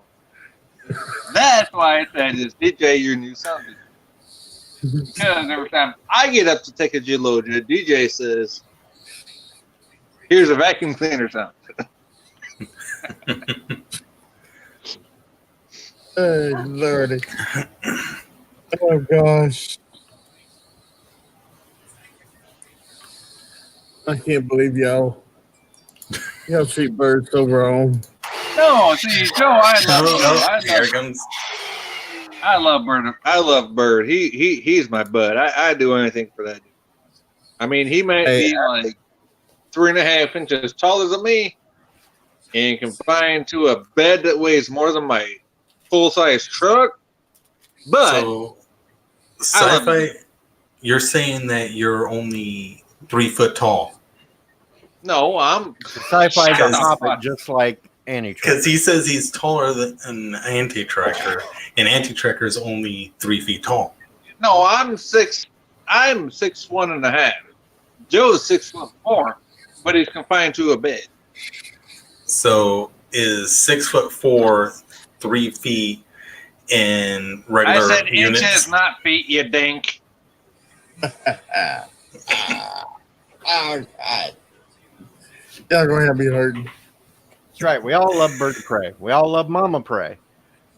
And we prefer Mama Prey better. Yeah, and see, DJ is the only one that likes to specify between the sexes here.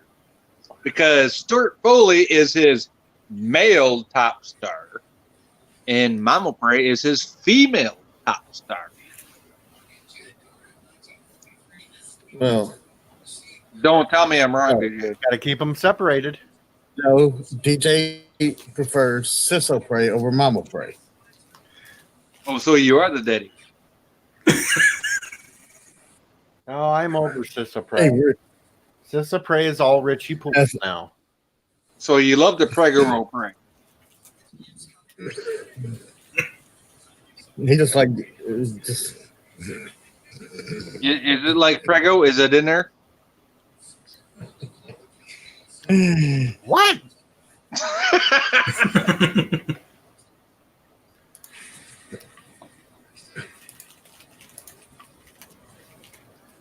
I'm fucking with you. Mama Prey already said that the baby is not mine. She said that in public. This is not public. This is friends. I cannot believe that she was. How did she know? Was she there when it was conceived? Well, you're I forgetting mean, I got to know. Bird has his house wired with cameras, so Bird probably already knows. Bird's probably watching it over and over. Just like he did. Bird Just probably like- made an X video out of it. Oh, Or a Bird porn video out of it. is probably making and rewatching it in Freddy. you know Or a what, RedTube Sci-Fi? video. Bird will listen to this in the morning, and you will make the list. I've been on his list since day one. What makes you think I'm worried about it now? Bird still will not has listen to this in the morning. The Turtis stands. No, he's probably listening to it right now. He's probably not asleep yet. Yeah, it's 2:30 his time. Thomas Posture, fake news.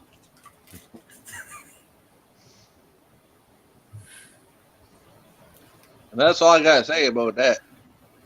Boot. All I got to say is a boot. A boot, baby, what's the sound? Everybody look what's coming I down. like a box of chocolates. That's all I gotta say about that. Run, Thomas, run.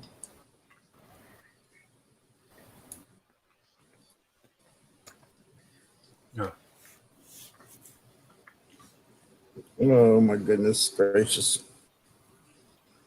Goodness gracious, great balls of fire.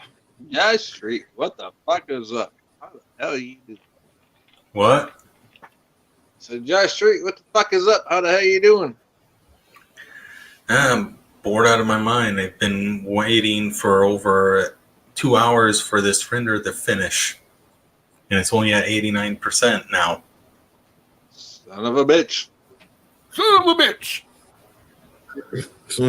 We all can't be Bird of Prey and have a nice, fancy laptop. You know, I just finally got a decent one handed down to me that I didn't fish out of a dumpster, so just be glad what you got. Eh, Hey, now there is an idea for some videos for you, Sci-Fi Nation. What? Dumpster diving with Sci-Fi. You know, if I'd have started that like 10 Hey, years ago, there's you know, a I'm lot. fucking by now. You know how much Good shit I deal. got over the years? You could make a weekly series out of that. You just go out, find a dumpster, dive in with your camera on your phone, and dig around till you find something interesting. And say, "This is what we got this week." Dude, you know, I could do, especially the one behind my heart. Holy fuck. You know the shit I find in there every day. And you could even be like Storage Wars and that. You could plant your own shit in there, just to make it exciting. Just to fuck with people. Storage Wars does not do that. Now, Yes, they do. don't hurt my Storage feelings. Wars does Well, see, too, No, the they only, dude. thing don't. is, the only thing is, DJ, mine gets emptied Monday through Friday. So every day when I go out there, at like 8 in the morning, it's like, it's new shit every day. It's like 5 days a week. It's new shit every fucking day. So So you're getting in with their shit, huh? I mean, I hope you're Hey, wearing as rubber long as you boots. wear rubber gloves and goddamn frickin' waiters, who the fuck cares? We can see Sci-Fi Nation out back behind the McDonald's, jumping in the dumpster there. No, and he see, I don't comes work out at no with a goddamn burger and McDee's. say, "See, I don't work at no goddamn McDee's. I work behind a hardware store. See, we got It's a real, perfectly good we got burger. It's real only got stuff one bite going out in of this it." goddamn thing. Not some of that bullshit you're using.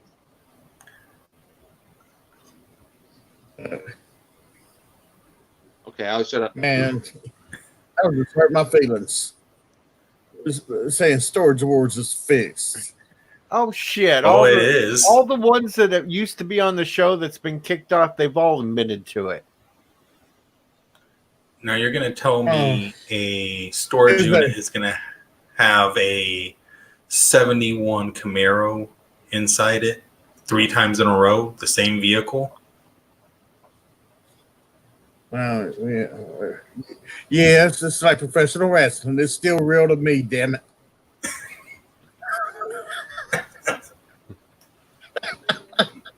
Uh-oh. You know, I better apologize to Captain Cat. I've hurt his feelings. no. You know, seriously though, ever since like the 90s when professional wrestling was like the cover was lifted, it's like everybody's been Hey, trying to. Thomas Oh, Potts, it's real, but it's fake. let me just say something. Let me just say something right here. Oh, y'all, if you ain't dumpster But it's dive fake. and you ain't been as poor as I've been, you think dumpster diving's beneath you? Yeah. Fuck all y'all, because you know some of the shit I got out of a dumpster beats some of the shit I've seen top YouTubers use. So fuck all the numbers. Yeah. Yes, Thomas.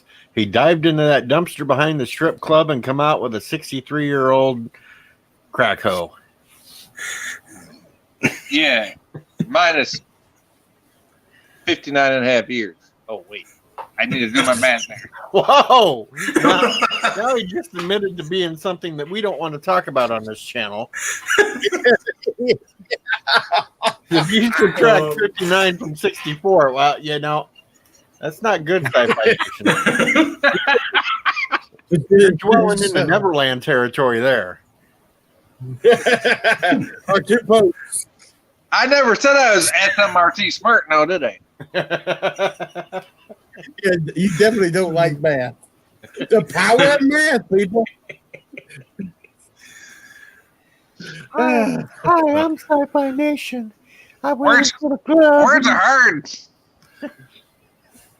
The power of math, people. We'll get you that. No, the power of Kuroga math. He's SMERT. Hail Smart. Kuroga!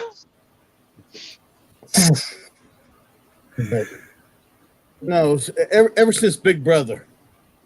Mr. Miles, make sure you cut that clip out and save it of Sci-Fi Nation admitting that math thing there. Math is hard. So is my dick, but that don't mean nothing. That's why you can't measure sizes.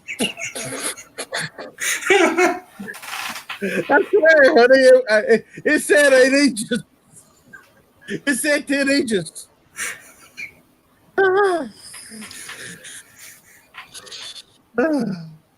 I swear. I'm sorry. I need to shut up. I told you.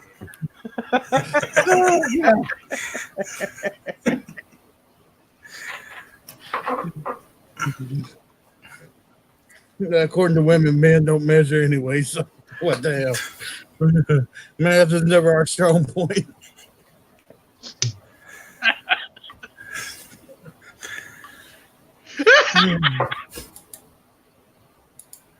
Oh God. Today we dumpster dive behind this Home Depot. No, actually, we dumpster dive behind the hardware store. I run. That's the fucked up part. Like, no, you don't understand. You don't understand this dumpster. We got like 10 different businesses that pay my boss to use it, but like 20 other businesses use it, and he's still making a profit on the goddamn. Dang. Son of a bitch. You're in the wrong business, sci-fi. No, I'm not. I'm the one that takes all the money in. Trust me, I am not in the wrong business. No, you should be the one running I'm the the one dumpsters. taking the extra money. How the fuck I'm in the wrong business? He's the one taking the stuff out so he can dive for it later and take home. And the extra money. Uh-huh. Now, sci-fi, if that was where your dumpsters, you could pocket all of it. Yeah, well, if I can afford to buy this motherfucker out of his 50 fucking rental units and his 10 fucking businesses and all these goddamn buildings he has downtown that are worth $2.5 million altogether, yeah, maybe. You got that money? I know. Dumpsters too? No, that's only $55 a month. I had to grow up, you know, like you was talking about. I grew up poor, and we basically lived out of dumpsters. I mean, like we go around collecting cans and, you know, scrap, and we actually had to go to court for that stuff. We got a ticket. I mean, you spend the time you get the notice. People making fun of me. People making fun of me for this shit, right?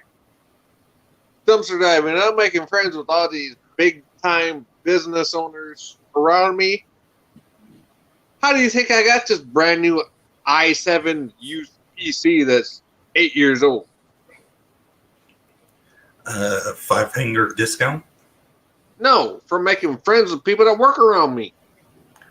It's your old work computer, isn't it? No, it's a workstation from a business that just went out of goddamn business. Those are the best times to go get a computer for cheap. The i7 2600 quad core. It had 8 gigs of RAM. I put 8 more gigs of RAM into it from my old tower. So what the fuck? The question is, does the motherboard support more than 8 gigs of RAM? It's got Windows 10. No, the motherboard only It's can a only support X workstation amount with of Windows 10. It'll support whatever fucking RAM I put in.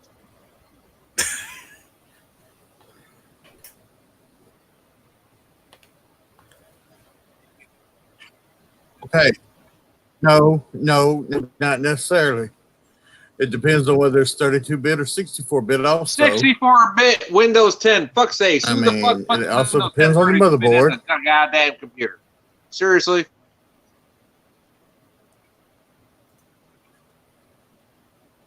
What's wrong, Windows 10? Well, I mean, who knows? Like I said, it depends on the. Besides sucks, Windows piece of 10 shit. deleting I've been working things. with computers since Windows 3.1. Like, I'm going to put 32-bit Windows. Come on now.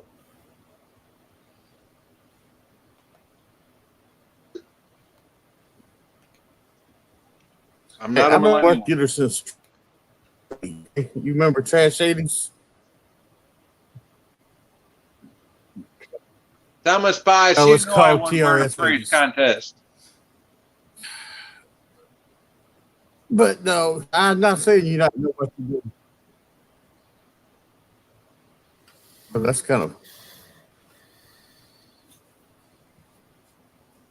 a kind of contest. Measuring The one that contest? never happened. Clickbait. Bird has a lot of clickbait recently. Same with Anti-Tracker. Oh, don't get me started on that record. Yeah, no live Yeah. stream today, and then he's live streaming. What the fuck? But some of it- Well, no, his live stream was, I'm not live streaming. Or what was it? No live stream? Yeah, that motherfucking poodle-looking son of a bitch, fucking motherfucker. He ain't no Klingon. He's a fucking poodle-looking wannabe. I thought I tuned into the Predator show. That son of a bitch, I tell you what. Poodle-looking motherfucker. That's I don't ain't get no live any- stream. It ain't happening. Yeah, you look like a dead poodle, you son of a bitch.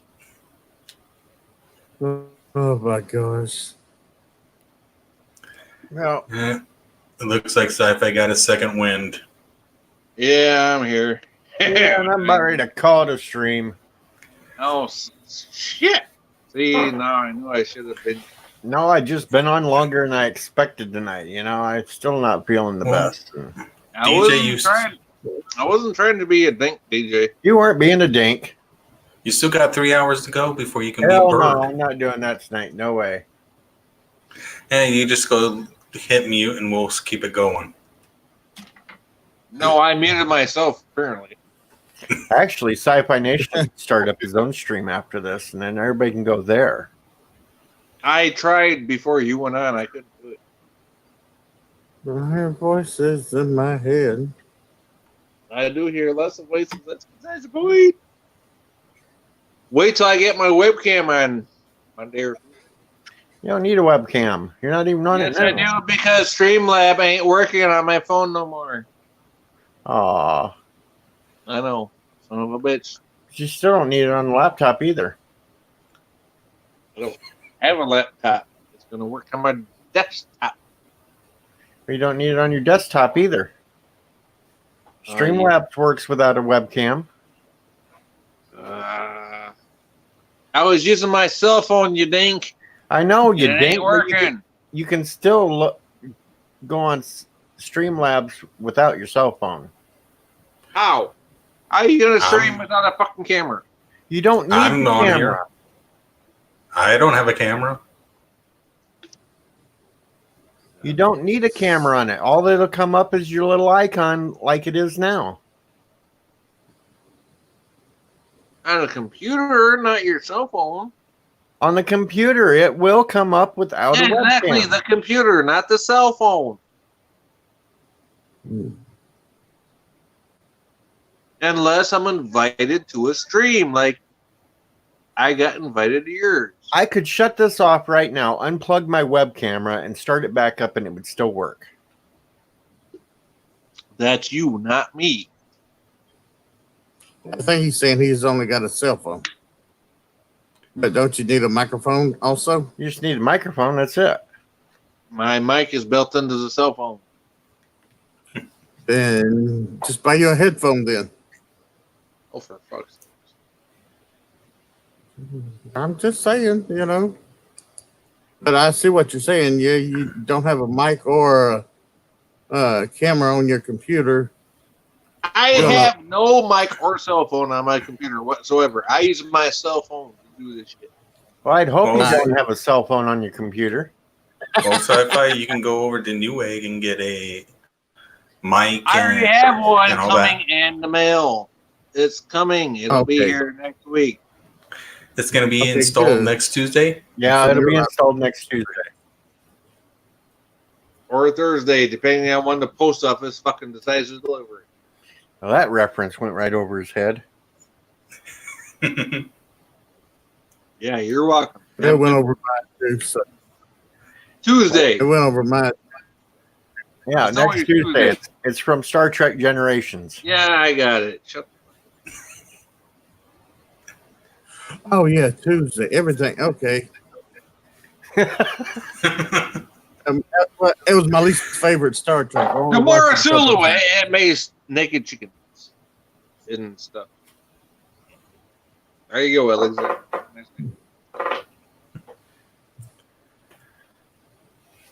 Oy. See you next Tuesday, Tubian. Bye, Tubian. Anyway, See you, Tubian. I'm getting the hell off here.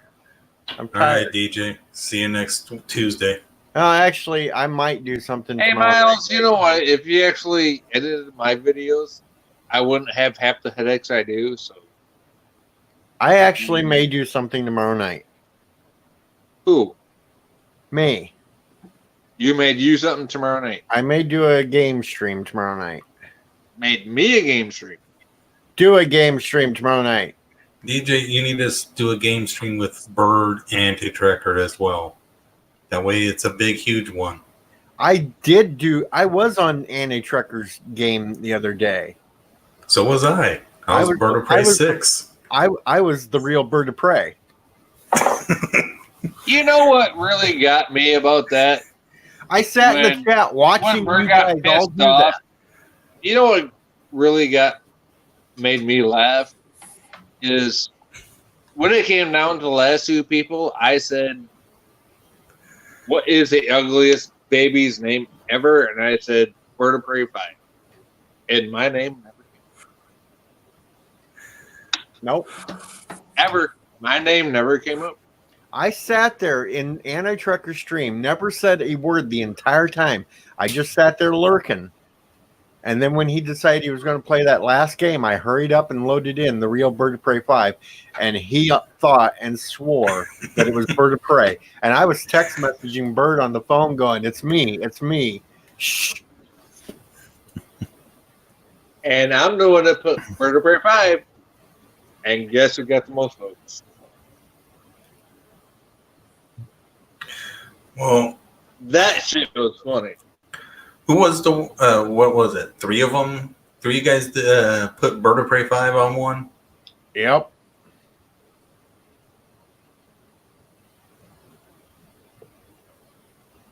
And I'm the one that won the round. That's the shit that was funny as fuck. I got all the Jackbox games played. So. I won that round because of Bird of Prey 5. But I'm going to call her a night. We'll probably do All right, something Bubba. tomorrow night. All right. Have a good night. You guys Good have night. fun. We'll see Good what night, Bird guys. says about all this tomorrow. Good night. Don't have too much furry fun. Good night, DJ. everybody.